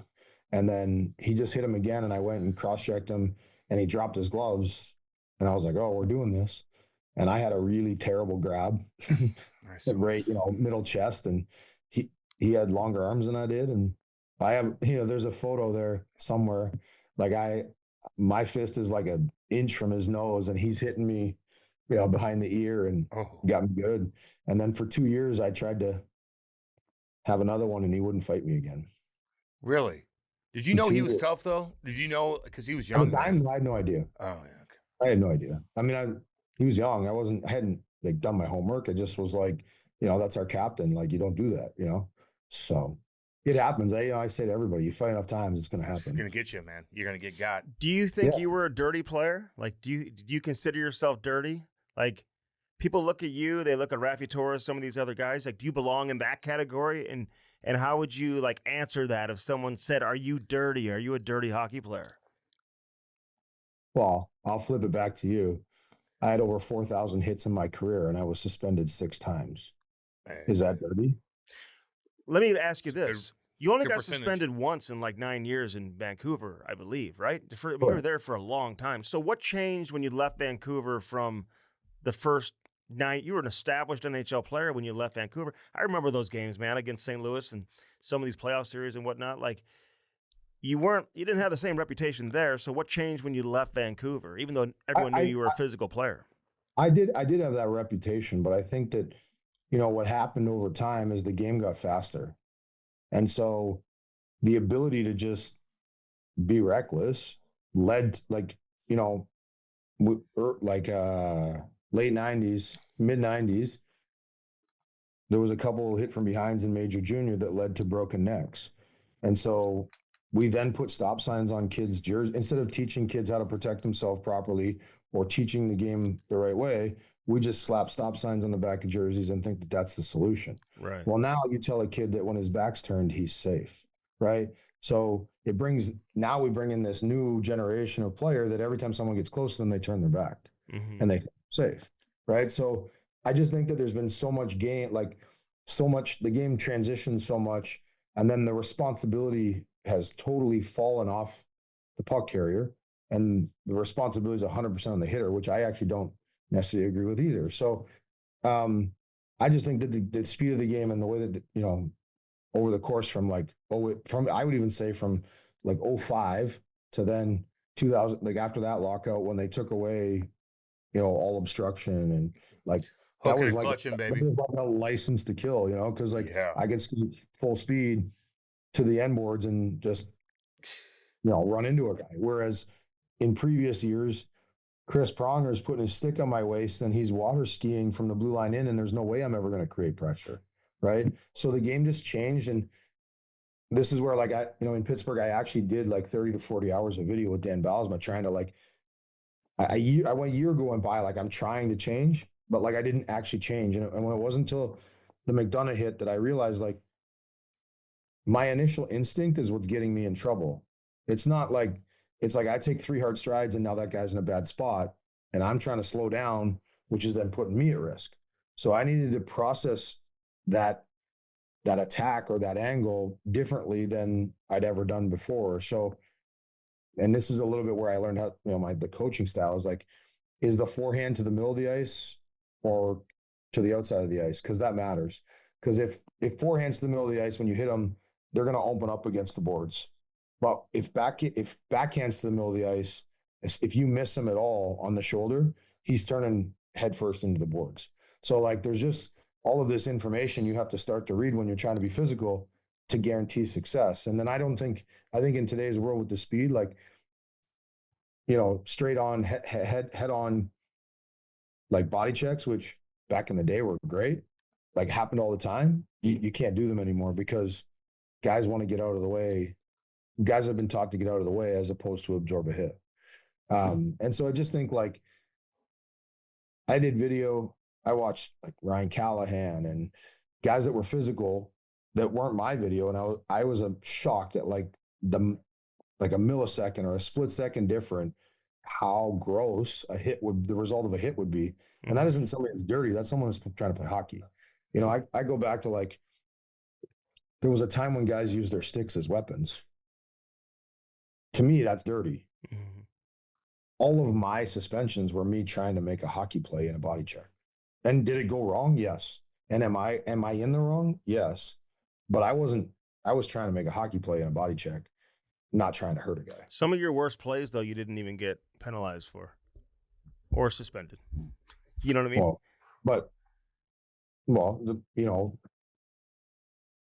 The Mark Savard hit. I didn't get a penalty. Right. I went under review with the league. I didn't get suspended because at the time I didn't do anything wrong. Now there's a new rule. Based on the rules, right? Yeah. Well, yeah, but like there's a ton of guys.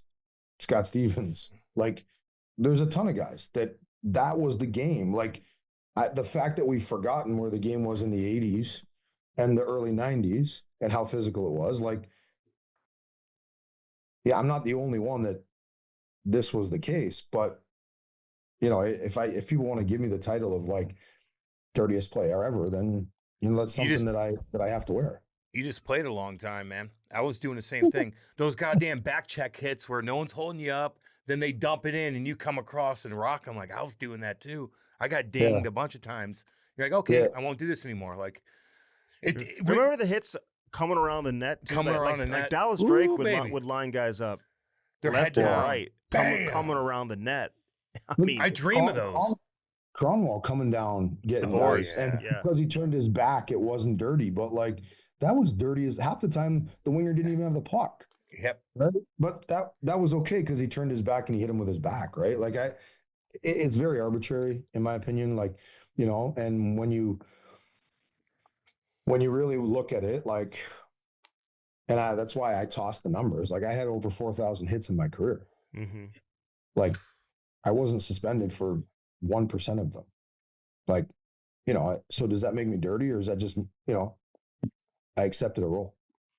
And you played a long time, man. Did was there one that was worse than the others in your opinion that you would want to have back? I mean, and I'm not talking about the result of guys getting hurt. I know you don't want to see guys get hurt and whatnot, but like, was there one that you got dinged on that you feel like, yeah, I probably deserve that one?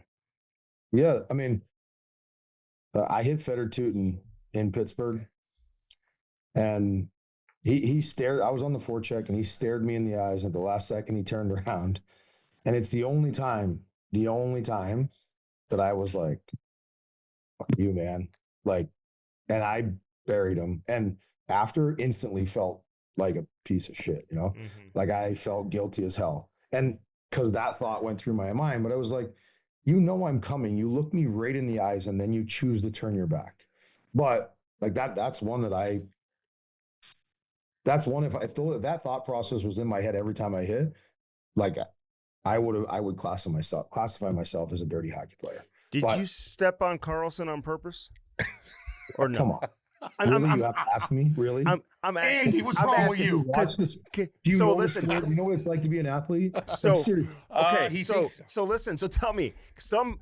I think Carlson maybe even came out and said he didn't think you did, right? Some guys, listen. You've heard varying opinions, so I want to hear it from you. Not real opinions. They're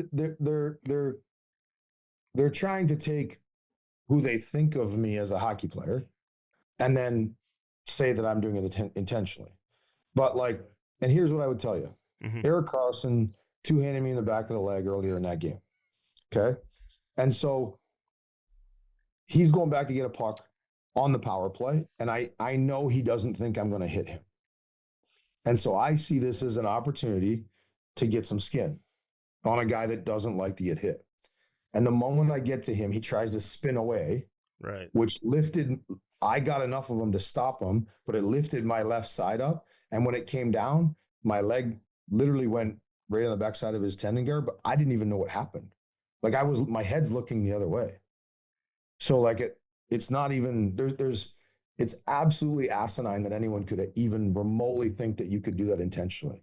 I could do it 100 times to somebody with a rubber skate on and not get my blade behind the tendon guard. It's asinine. Okay, but I'm sure you probably even had teammates that asked you that question, right? No chance. No? No chance. It's literally might be the dumbest accusation of my career that exists. But I think he came out right away and said there's no way you could have done it. Not Dorian, though. Dorian came out and chirped a little bit. Yeah, but I think Eric Carlson said that you couldn't have done that on purpose or whatever. So yeah, but then their owner was gonna. Oh, he did like a full-on investigation. A forensic investigation. Yes, like, okay, like calm down. Seriously, I'm gonna do a forensic investigation. I mean, how do you do that? By the way, I feel like I should force you to for just actually accusing me of like intentionally doing it. I ran into him the other day on the. He gave me a concussion. I ran into him. He's skating with the alumni, and I bumped into him, and he fucking bailed out, had a yard sale, concussion.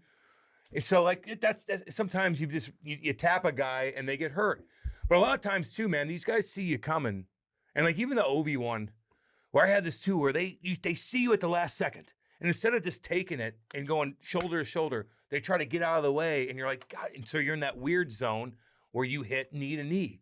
Like those are tough. There used to be video on the NHL player safety website that said, if the puck carrier makes an evasive move at the last second, sometimes it leads to knee-to-knee contact, and this is not kneeing because it's the puck carrier's fault for making the evasive move. Like you don't veer your knee, you don't stray, nothing. You're just in a straight line. If he moves and that's what hit, why is that your fault? You know, there was a video that was on the players department. So I got suspended for hitting Tyson Berry. And the video is exactly the same as the video of Von Tyson. And like, I hate the fact that he got hurt. It was the playoffs. I wasn't trying to hurt him. I had a hearing and like first time ever, Stefan Quintel's first one, but I took my computer and basically took over the meeting and put my video up side by side with the league's video. And they almost started to cry. Like they still suspended me for 7 games, but like they knew that they didn't have me. So then I'm going to appeal.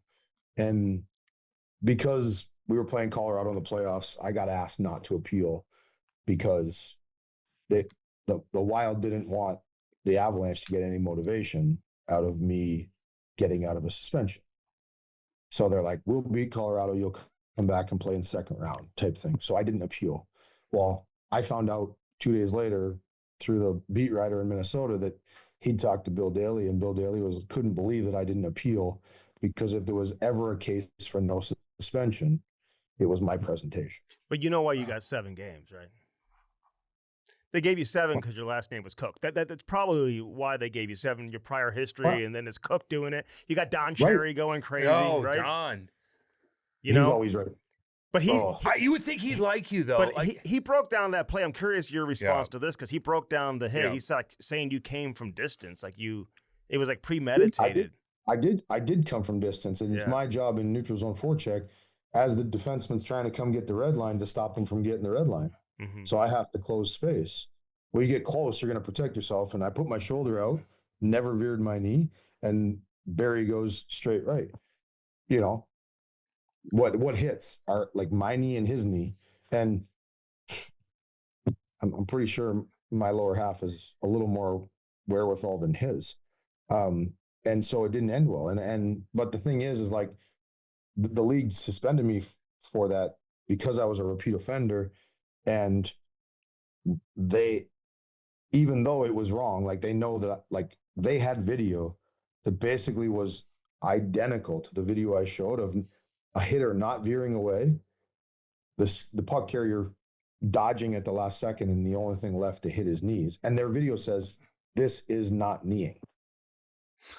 So their own video on their own website, yet they still suspended me 7 games.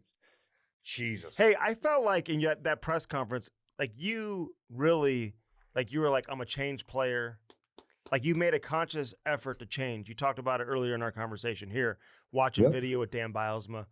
That was part of the wanting to change, right? And so I felt like that suspension that hurt you personally because here you are trying to make a conscious effort to change your reputation, change who you are as a player, and then that happens, and I don't want to say we're back to square zero, but here it comes again with the headlines. Yeah, I mean, I had, and I was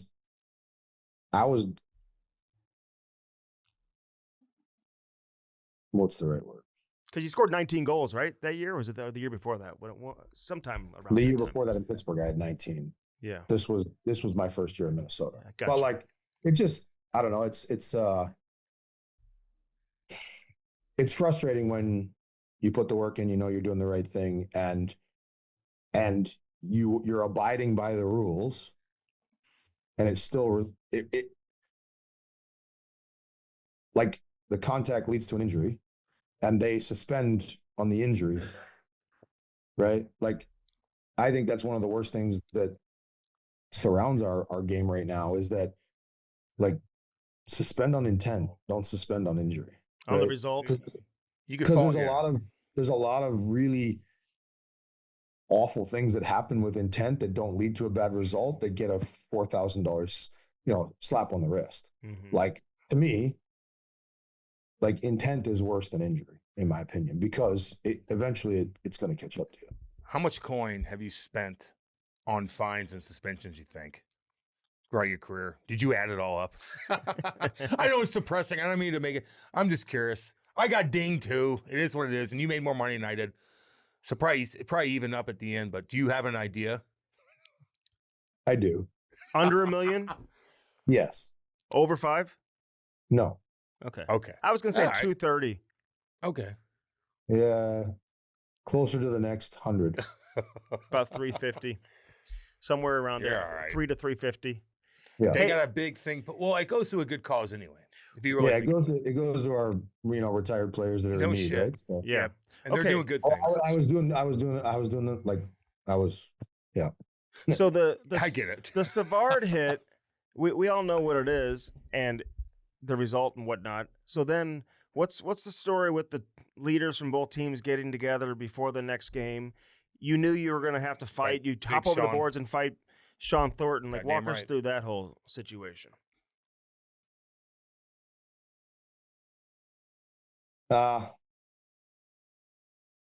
There's probably some details in there that probably shouldn't be shared. And people that have tried to take credit for stuff isn't necessarily 100% the truth either. So, at the end of the day, the hit happened in Pittsburgh in the first period. No one came after me. Played the rest of the game. No one came after me. Nothing happened. 2 more periods. Those same guys were on the ice. No one had a problem with what went on until the media got a hold of it. The media made a big deal of it. I wasn't suspended. I didn't get a penalty. Now we're in Boston and everyone's in an uproar. And for me, like, I don't want Sid or Gino to take any wrath because of me. So, I had a long conversation with Dan Bilesma, the coach at the time, like, this is the right thing to do because I don't want it to affect my teammates, and I'd done some charity stuff with Thordy before, so I pretty much already knew it was going to happen, and I until we went to the ground, I thought it was a good fight. Like, I thought that he got a few punches in, I got a few in, and it was good. And then when you go to the ground and you think you have respect for the game and the teammate, and then you try to eye gouge and punch on the ground, I lost a lot of respect after that. So How were your teammates with you in Pittsburgh, specifically the big dogs, right? Crosby, Malkin, Billy Guerin was there for a little bit with you. Like, did they support you behind the scenes? Like, were they good with you? Like, how was that inside the dressing room? They 100% have my back. Maybe not the last person you mentioned, and you know we've had our disagreements, you know, but it's hearsay. Like, you know, you know, they each one of them could have their opinions, but I think for the most part, the core group that was the core group and still is the core group, you know, had my back 100%. They knew what I was about. They knew what I was trying to do and what I wasn't. And, you know, that meant more to them than anything else. You know, even from management, like, and Ray and Mario were great. You know, obviously they had my back, but, you know, behind closed doors, they also expected me to make change, which is, you know, what I tried to do and what I invested time and energy into, because I couldn't keep going down that path. Right. I get that, man. Hey, you were in Vancouver when the whole Bertuzzi, we've had Todd on. He talked about it. We had Crawford on too. Crawford on. Bunch of guys. We had a bunch of guys. Like that whole, were you playing? Like, were you around like when this whole thing went down with Bertuzzi? And was it just chaos? Like, did you know that he was going to do something? Like, do you remember anything about it? No, I think that the game was happening, and, you know, it was the second time we'd played them, and, you know, Moore had refused to fight during the whole first game. You know, it's kind of the same type of thing, right? Like, it's guys trying to police and take care of one another. And, you know, unfortunately, you know, the only mistake Todd made is he didn't turn Steve around. You know, that's the mistake he made. And it happened fast. And, you know, it hurt a lot of people, and it you know, and not just, you know, Moore's, it hurt a lot of people because, you know, that year the Vancouver Canucks were arguably, you know, one of the best teams in the league. And God, yeah.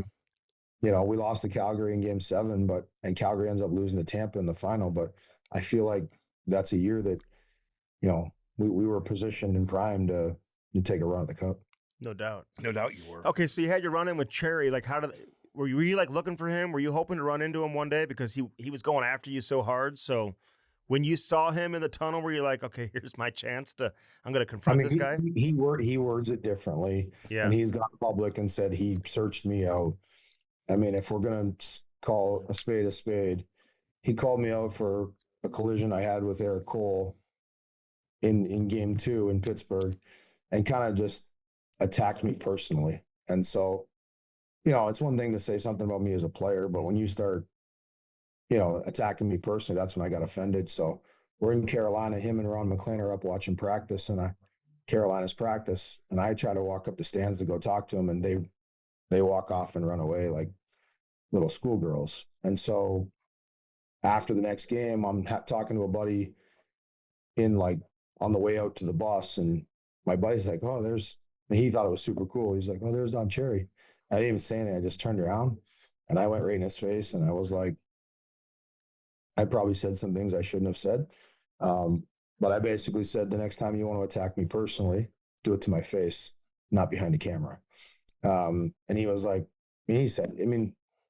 whatever, publicly, he said what he said. He was like, he's like, well, you're a piece of shit. And I said, well, you're an old senile, you know. And then I was like, you've made millions of dollars off of guys like me with Rock'em Sock'em videos. Like, shame on you, basically. So I got to say my piece. Dan Balsma came and got in between, and he basically started pushing me away. And he was like, one of two things are going to happen, and both of them are bad for you. Either he's going to have a heart attack, or you're going to punch him in the face. So let's just go on the bus. And so Dan was the voice of reason and just walked me to the bus, and that's how the altercation ended. When you retire, man, are you just like, fuck, all right, you could breathe a little bit? Like, you had a stressful you did a career, man. Like, you really did. It's unbelievable. Yeah, but a long, successful, one. you're a fucking winner, but God almighty. When you retired, you're just like, okay, I'm chilling. Let me chill and watch my kids for a bit. Kick I my did it fucking for- feet up. I did it for 4 days, and then I was like, Oh, I need God. to go. I need to go. I need to do something. Like, Was your I kid a can't sit baseball still. player? Was your kid a He is, baseball yeah, player? he's at the University of Pittsburgh. Yeah. Yeah, Oh, hell I yeah. thought he was. Cool, Okay. man. Yeah. What's he So, playing? First base or something? Catcher, first base. Yeah. Yeah, okay. See, I do my Yeah. research, Cookie. See, I There you know. Yeah. We know what's going on with you. God Hey, damn, man. okay, some of these guys who you've hit, though, like, I feel like they are still angry to this day. So, like, have you run into Mark Savard? You ever seen him? Like, what would you say him if you, like, I mean, he- I tried to reach out when it happened. I tried to reach out. Then a few years later, I mean, people like you do your homework. How many games did Mark Savard play after I hit him? I think one, maybe, right? Or whatever it was. He got hit by Humwick or something. I don't know. That was the second concussion after I hit him. Yeah, right. So he had Oh. two, right? So he Okay. came back in the playoffs, got hit. Then he came back the next year and got hit again by Hunwick. So he played. I think he played like 36 or 38 games after Okay. after I had hit him. Mhm. So I ended his career, but he played after. And no one ever talks that when I hit him, that was his 9th concussion. So, you know, and I'm not making excuses for me. I'm just saying, like, perception is it was me, but you know, in reality, he came back and played, and you know, maybe who knows? Like, in what they know in concussions now, it may be way more than that, right? So, Mhm. I reached out to him. He never ever responded. Then when he, you know, I can't. Again, I can't. I'm not. It's not my job to convince somebody to like me, Mhm. right? Like, I can own up to, you know, my responsibility, and I didn't want to see him get hurt, and I told him that via text. But you know, at what point do you just keep getting shut, right? So, you know, my favorite sport's rugby has been since I was a little kid, because in the spirit of the sport, anything that happens within the confines of the pitch, those white lines, when the game's over, you walk arm in arm off with your opponent, and everything is left on the field. It's everything that happens in the confines of the arena is in the integrity of the sport, and it's not personal. It's not, you know, it's not an emotional thing. It's that you were trying to win and I was trying to win, and it's win at all costs. And now let's walk off the pitch and go drink beer together. You know, With that cauliflower ear you get from fucking rugby, too. Like a if you're the part of wrestlers. the pack, for sure. Yeah, but- you know not to fuck with those guys, man. Don't fuck with that cauliflower ear, baby. Hey, what's your take on Rule 48? You think that is good for the game? That the game is better off by not having these blindside hits? Yeah, I mean, I think the game's better. What I don't the only thing that I struggle with is that the ownership is completely on the hitter. You know, Rule 48 came into play because back check and back pressure became such a thing that, you know, in the 80s, no one back checked, so like those east-west hits never happened because back Man, pressure those. forwards were just never there, Right. right? Whereas now they're there all the time because you have to, because it's harped on, like back pressure, back pressure, back pressure. You know, I think that it's protected a lot of guys, but you know, at the end of the day, you know, you talk to Sid about it, and he'll be like, he's never going to skate through the middle of the ice with his head down. So, in my opinion, if you're skating through the middle of the ice with your head down and you get hit in the head, that's your fault, not like, you know. And so the game is just, it's too risky to play physical anymore in that fashion, because if a guy's got his head down and you make primary point of contact his head, you're going to get suspended. So like, now you got to get the puck, right? And I think that's why there's such an admiration right now for the Florida Panthers and what they've been able to accomplish, because they've had an ability to have an identity and still be physical, but yet, and they do it all season long, not just in the playoffs. And that's the differentiating factor for me, is that when they get to the, like, playoffs were a fun time for me because it was easy, because everyone else got more tired because they didn't engage physically like that every game, whereas I had to. So playoffs actually got easier because everyone else got more tired. And I feel like that's the advantage the Florida Panthers have right now and everybody else once they get to the playoffs, is that they don't change from regular season to playoffs. Jack Edwards. This guy, I mean, and a lot of people have their opinions on him as a broadcaster We've had him on. anyway. he says, you got nominated for the Masterton, right? Yep. By in Pittsburgh, I think. And he was like, that's like saying Sirhan is up for Prisoner of the Year or something like that. So and your GM, Ray Shiro, who I knew very well, rest in peace, love Ray.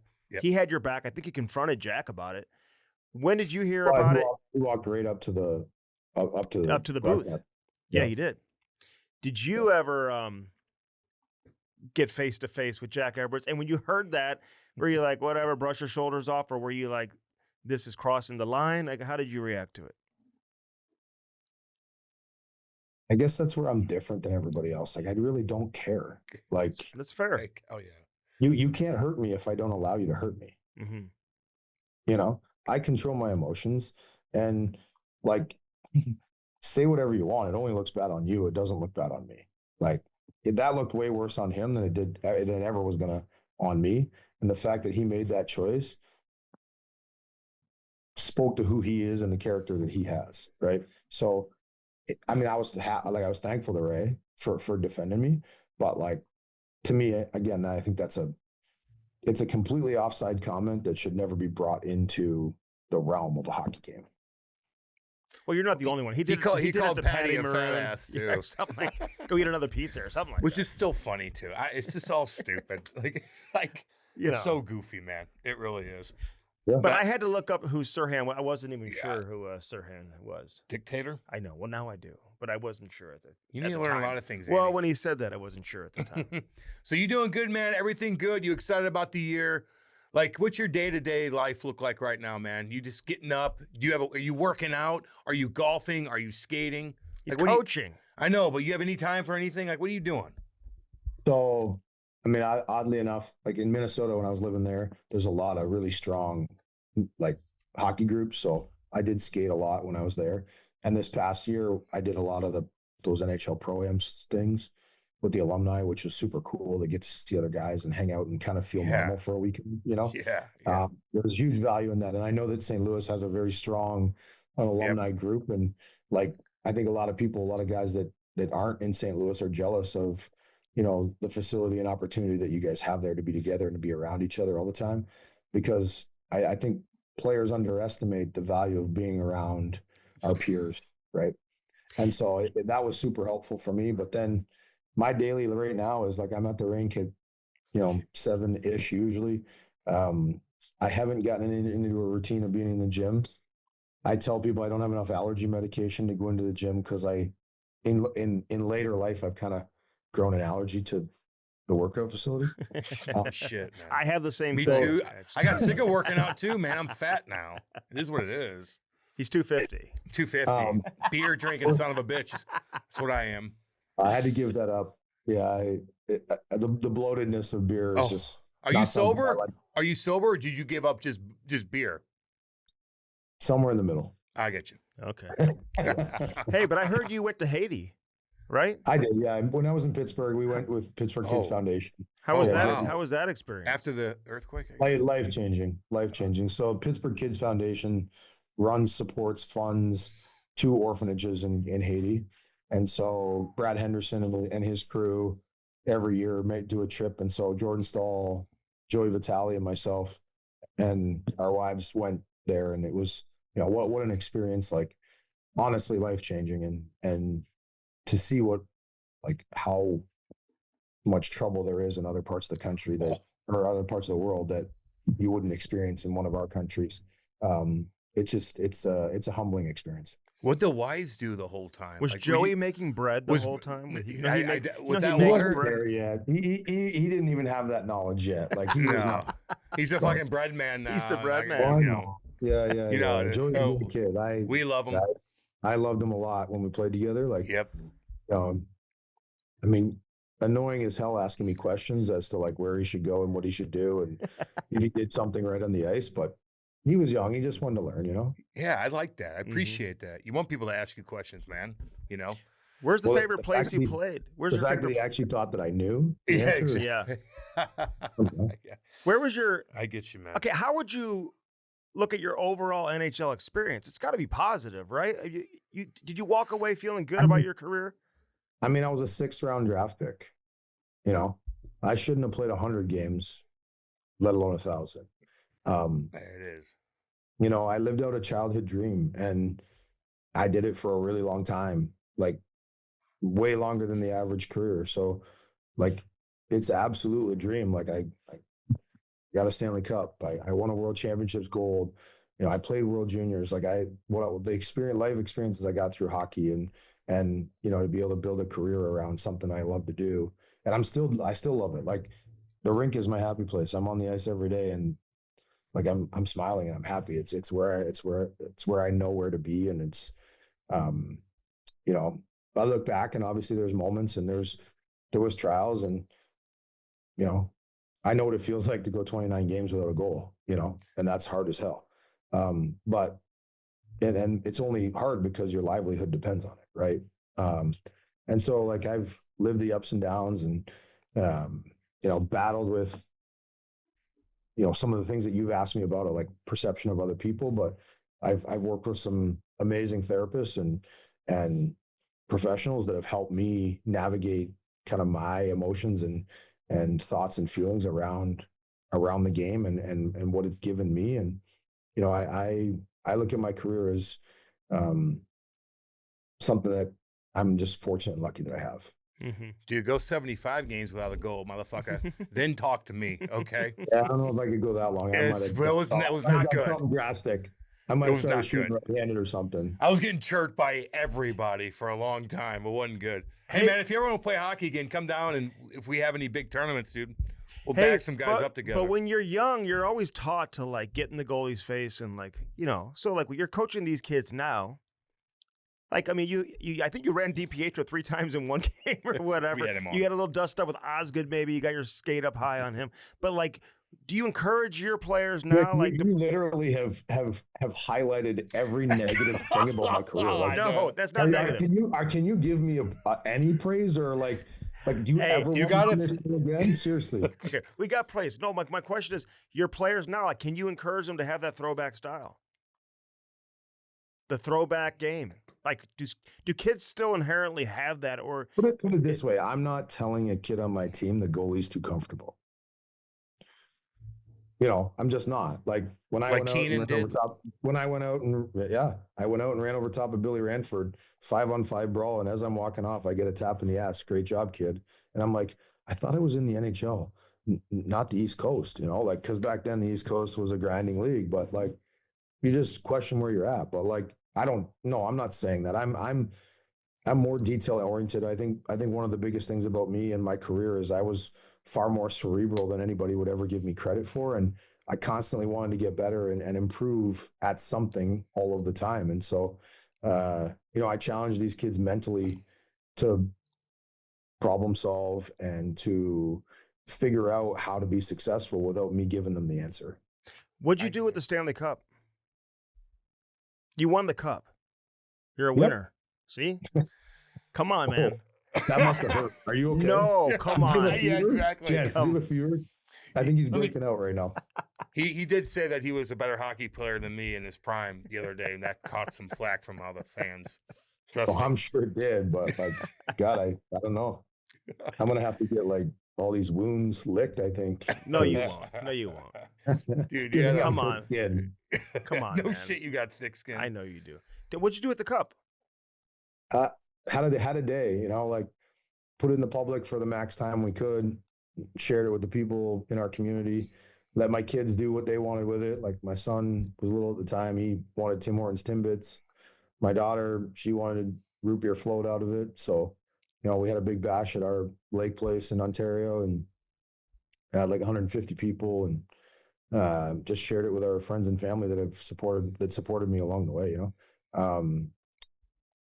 Probably my biggest influencer is my grandfather, and you know he passed when I was 12, but him and I went and spent some time with him, you know, at the cemetery, and just had some alone time with him with it. So just got to, you know, and the coolest thing that I did is you know, Sterling's such a small town, 1,800 people, that whenever there was free ice, the guy that ran the rink at the time, he'd phone up to the house when houses actually had a house phone. And he'd be like, Matt, there's an extra hour of ice if you want to come skate. And I'd grab my skates and helmet and gloves and jump on my bike and go up and skate. And it was always that way. And so I stopped in at his house, and he was cutting the grass shirtless. And when he realized it was me with the cup, he like panicked and sprinted inside and put on a shirt. He said he had to get dressed up for the cup, but it was such a special moment for me just to say thank you to the people that were there that helped me along the way. Oh, yeah, I dude. love it. I love it. And Cookie listen, the man, and dude. you did play over 1,000 games No as a shit. 6th-round pick. Now you're coaching now. Like, what's your long-term like vision? Are you hoping to like coach at whatever highest level you can get to? Like, you want to GM and coach, make by a the career way. out of it? Yeah, you're the GM Damn and the right, coach. baby. You want to do you got a long-term vision with your coaching, or are you just kind of taking it year by year? I mean, I think we all have a path and a vision. Like I don't think I'd ever get hired if I said, "Oh, I just want to be a head coach in BCHL." You know what I mean? People want you to aspire to bigger and greater things. Otherwise, why would you continue to get better, right? But I'm not in a rush. Like, I'm here. I have a great support from our ownership that's here. John Glenn, and so just really excited to make this organization, kind of bring it back to the prestige that it once was. Like, back in the late 90s and early 2000s, like Vernon was the destination in the BCHL. And, over time that's kind of gone away. And Penticton's kind of was that team for the last 10 years, but they just moved up to the WHL. And so there's a window of opportunity to grasp that spot again. And so, with the support of my coaching staff, I think that I've built a staff that is arguably one of the best staffs in junior hockey. And, it's only a matter of time before we're on a development path, is what I would like to say. So I want to develop kids and help them move on to the next level as quickly as they can. And so it's a little bit foreign in this league to have that mentality. It's guys, other teams want guys to stay for 2 or 3 years. And I think that recruiting takes care of itself if you move people on. And so, that's our goal. I think you can do that and win at the same time. And opportunities will present itself as I'm successful or as our coaching staff is successful. And, the good thing is I'm in a spot where if it's not the right fit, I'm happy and content where I am. And I wouldn't rather be anywhere else right now than in Vernon. And it's exciting because, like I said, I get to build kind of my own thing and make sure that the players that are coming in meet the character qualities and are skilled players that I feel can help us play. I'm not being forced to take kids that someone else sees as talented, I've got 2 more things for you because I gotta end this on the positive note after you called me out, Maddie. You're lucky. I'm going to invite him down and he's going to fuck you up. Now I feel guilty. Okay. Well, you feel guilty because I was truthful. There God. it is. Why are you doing this to me? He put you fucking down. Okay, now listen. You had a sick-ass goal in Game 7. 5 seconds left. Cole Perfetti broke the record last year against the Blues, so we don't want to bring that up too much. But that had to be a great moment for you, right? I mean, you talk about a euphoric high in a Game 7 to tie the game up. Even you guys lost the game in overtime, but still, to force that into overtime. Biggest goal of your career? And you won a gold medal for Canada in the World Championships too, Maddie. Come on. Yeah, I mean, so I still own the latest playoff game tying goal ever. No, Cole Perfetti just broke it last year. Strick, use your ears, not your mouth. Fucking please. you, motherfucker. Say it again. Figure it out. Say it again. I have the latest game tying playoff goal in history still. Oh. In 2003, I scored against the Minnesota Wild in Game 1 with 1.2 seconds left. Oh, it wasn't the Game 7. I got you. To tie the game. Gotcha. I also, until Perfetti, I had the latest Game 7. And the coolest thing for that, again, I go back to like, I was a third liner. I never got put on the power play. I penalty killed. But Mark Crawford believed in me enough that in all of those last minute games that we needed a goal, I was on the ice. And so I got the opportunity to, be at the right spot at the right time. And the one against Calgary is kind of crazy because a fan throws a jersey out. Then Brendan Morrison knocks Iggy's stick out of his hands and he trips over it, which allows Nazi to skate up the ice. Oh my God. So like it's this weird, how that whole goal kind of plays out. And then I'm just on the top of the crease at the right time. So, really, cool experience, obviously, to be able to be in those moments and, just things that I'll remember forever. Yeah. you are a world champion too. Just think if you Goddamn would have right. played in the Olympics and the World, we could have had a triple gold going on right now, buddy. I you know? didn't play for the Olympics. Never I good know. enough for that. I know. Last thing for you, the Sedin brothers. Like, you'll be able to. I'm sure you told your kids, obviously. Playing with them, you'll be able to tell your grandkids and whatever. You play with some great players, man. I mean, with Gino and Sid, like you said, the Sedin twins. Like, how do you reflect on some of the great players you were able to play with, man? Like, some special players, Yeah, I mean, I think like I was roommates with Danny when he first came, and then he started playing really well. And Crawford's like, "Okay, I need you to get Henrik going." And I was like, "You think I have anything to do with that? Like, seriously, as his roommate, like that's the dumbest thing I've ever heard." But that I think that what the thing I embraced the most out of I had Alex Ovechkin, I had Mark Messier and Alexander Yeah. McGillney, I had Sid obviously, and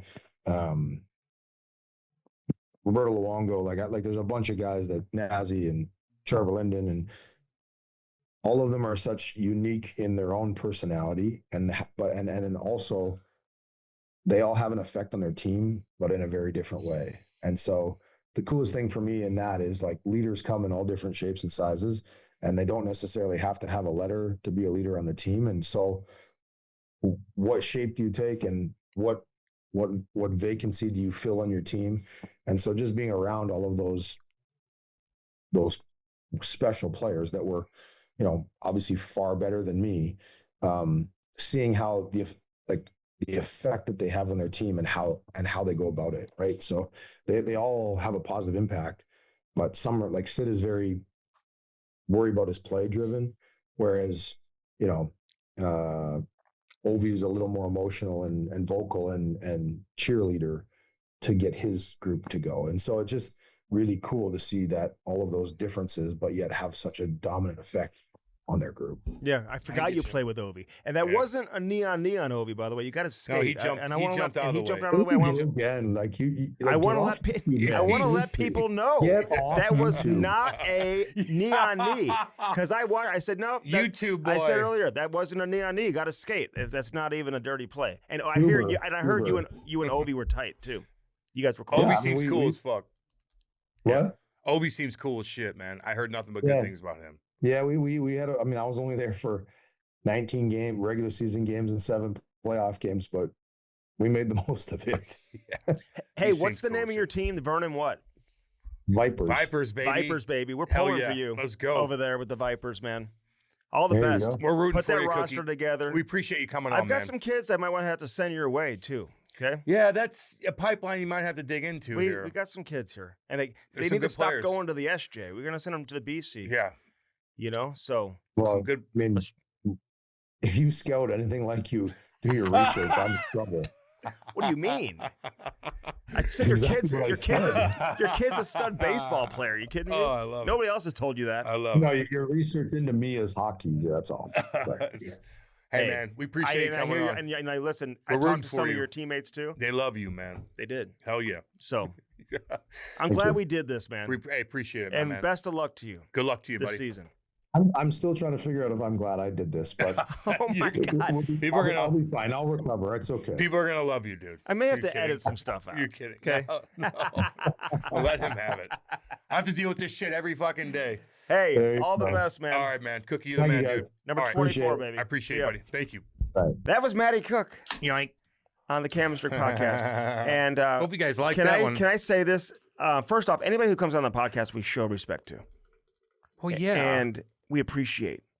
Well, yeah. No matter what their career was, if they were a Hall of Famer, if they had personal issues, if they were kicked out of the league, if Don't there's care. controversy, if they're hated by people, Don't care. we will treat them with respect. Exactly right. And I hope that came across, because even though I'm asking questions, You're fine. it's dude. just if we're going to have Matty Cooke on, You got to ask those questions. either fortunately or unfortunately, depending on how you want to look, That was these funny, are dude. situations that occurred over his Yeah. career that, at the end of the day, you just want to You're fine. ask about his career. I chirp you for a lot of different things. Mhm. You thinking you're a better hockey player than Right, a lot of right, NHL guys. right. Right. NBA, WNBA, blah, blah, blah, blah. It's all good. Mhm. But I don't know. You had to ask Go to us. my left and go to my right. I can post stuff. I can take it to the like hoop. he knows. Like I can take her off the dribble. he hasn't done any of these interviews. Like I look it up. Like I'm trying to look up all this shit. I know. I watch this shit for an hour and a half Now- at least. Do you think he has? How do you think he looks at his career. He's coaching now too, which I wish him the best in the BC HL,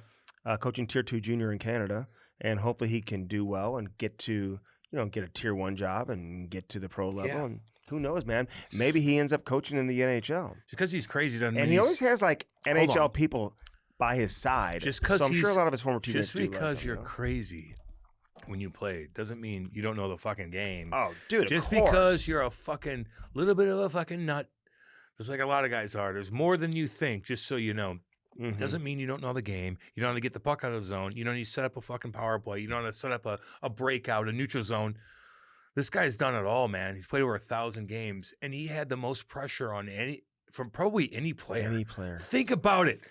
Like I'm even asking him, like, God damn, every place you go, people fucking hate you. So you have people have a hit out for you. You got the announcers bashing your Oh my god. you as a person.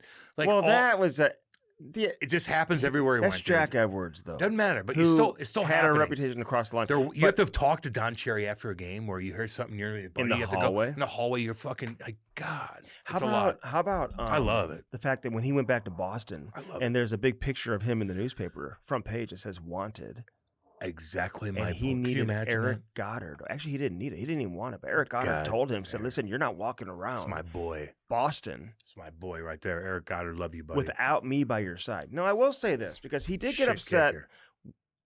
when I asked him if he stepped on Eric Carlson's Achilles on purpose. And the only reason I asked him, and now when he says, "Do you think I could really honestly do that? Are you an athlete? Do you think I could do this on purpose?" Oh, he did throw the Yeah, athlete bomb yeah. out. I love And, like, that. I don't disagree with what he's saying at all. No, I don't know if you could do that on purpose. Yeah, you can. Okay, hold on. But I'm asking that question because a lot of fans were asking that question. A lot of media people were asking that question.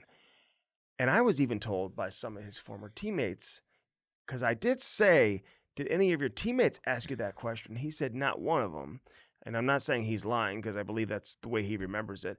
But I did have some of his former teammates say to me, I remember us asking him, "Did you do that on purpose?" And he's saying in the interview that no one ever asked him. So I'll take him for his word on that. But some of his former teammates were like, "No, I remember asking him if he Yeah. did it on purpose." So that's why I asked that. That's fine. And I said, "Did any of your teammates ever ask you?" And he said, "No." I'm like, "Okay, well, somebody." That's fine. So Yeah. regardless, man, But you can I do just that didn't if you want to come wanted to. across like I was being disrespectful because I do think that he's a guy that played hard. And if you notice a lot of the hits that are kind of the examples of his career, he didn't get suspended for. He didn't even get penalized for I the know. specific play on the ice. So at the time, no matter what you think about the league or how the game was played, it was within the rules of the game.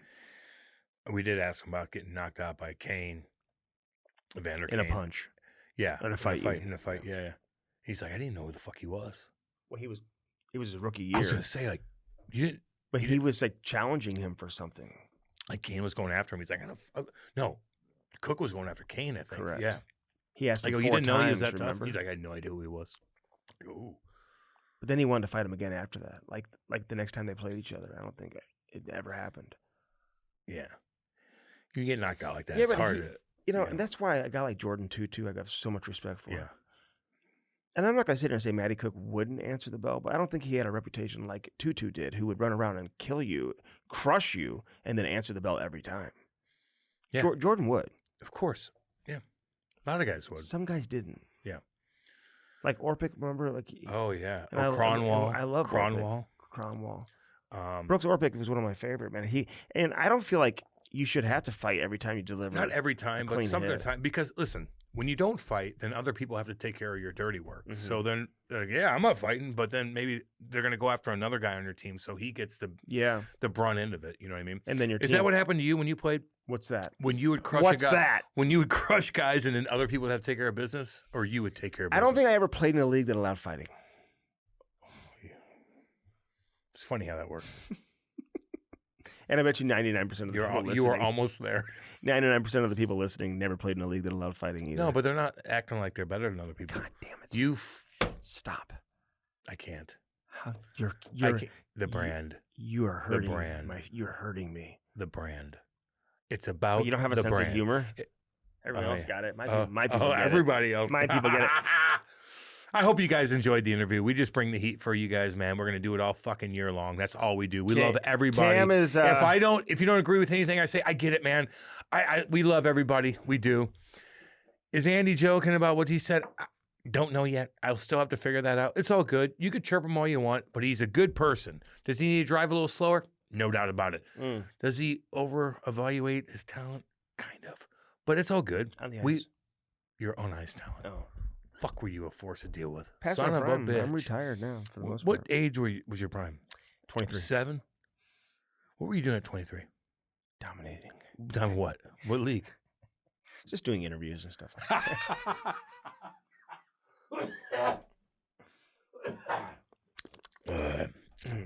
God damn, son of a bitch. Son of a gun. Holy cow. Woo! Hey, thank you, Maddie. Cam was like, you need to ask the questions. I'm like, I know I'm going to. And like, What? and then I asked the questions. and then he's Cam, like, say, yeah. Get out of here. Don't try to. dude, you're texting me during the day. Dude, there's so much shit on Show it. me the text. Show me the text. You need to ask the questions. What are you talking about? There's so much stuff on him. Yeah, what's wrong with that? Okay. You're trying to get me, aren't you? You don't know what to do. I'll get myself. You hear that dry You cough? smoking? No, I'm not. You smoking? No. Huh? No. What are you doing? What are we doing? Let's go. Man, Let's go. there's a lot of shit on Cooke. Yeah. Boom. What about that? You're trying too hard. God, good. I'll get myself. You know, Yeah, I don't will put myself in jams like you do You get got. when it comes to that. Like I'll jam myself up here and there Yeah, with stuff, yeah. but you were dead serious. On I'm what? looking in your eyes right now. I wasn't, dude. I see the soul. I see your soul on the Cam, edges of honestly, your eyes. I didn't get. It's corrosive. What does that mean? I see the I know. soul on the edges of your Stop eyes. looking at me like that. So You ever listen. see True Detective? Okay, listen. Because I didn't take a lot of heat from like my Your people? Yeah. So I wouldn't At the racket club? I wouldn't lie to you about that. But my wife asked me, and I was like, "Dude, I'm totally joking." And people, Jamal Mayers asked me, "I'm completely kidding." I said, "Although I have better hockey sense, though, just from the Define national that. tournament, know how to find Just the from opens. the nets. We're partying. Jesus. I want to do that so bad. Let's do it. Well, I got to put it together. February during the Olympic break. Okay. Okay. Where Andy spilled a coffee over Darcy Hordichek's fucking $3,000 Italian leather jacket. No, he doesn't dress in it. Darcy's pretty blue It collar. was a nice. He's coat. a blue collar. It was a nice leather jacket. Darcy's a blue collar. One of my favorite interviews we had was with Darcy. With Hordy? Fuck yeah. He was awesome there. Had a So good awesome. time with those guys. I saw Chaser too on. He must have did a big event, Yeah. and they're getting rid of that Ferrari that we all signed or whatever it was. A Mhm. Lamborghini, I think it's a Lambo, man. Lambo, yeah. He looks. That's pretty He cool. looks okay. Like I don't know. Is my picture on that Lambo? Well, Chaser had a video and he's going through all the names. He mentioned my name, but I don't know if he mentioned. No. There's Andy Listen, Strickland. Chaser told me about that several months ago that he was putting that car together. We need him back on. And I think it's remarkable. And a big shout out to Chaser. Yep. Congratulations on your award. I think they're naming like the top Yep.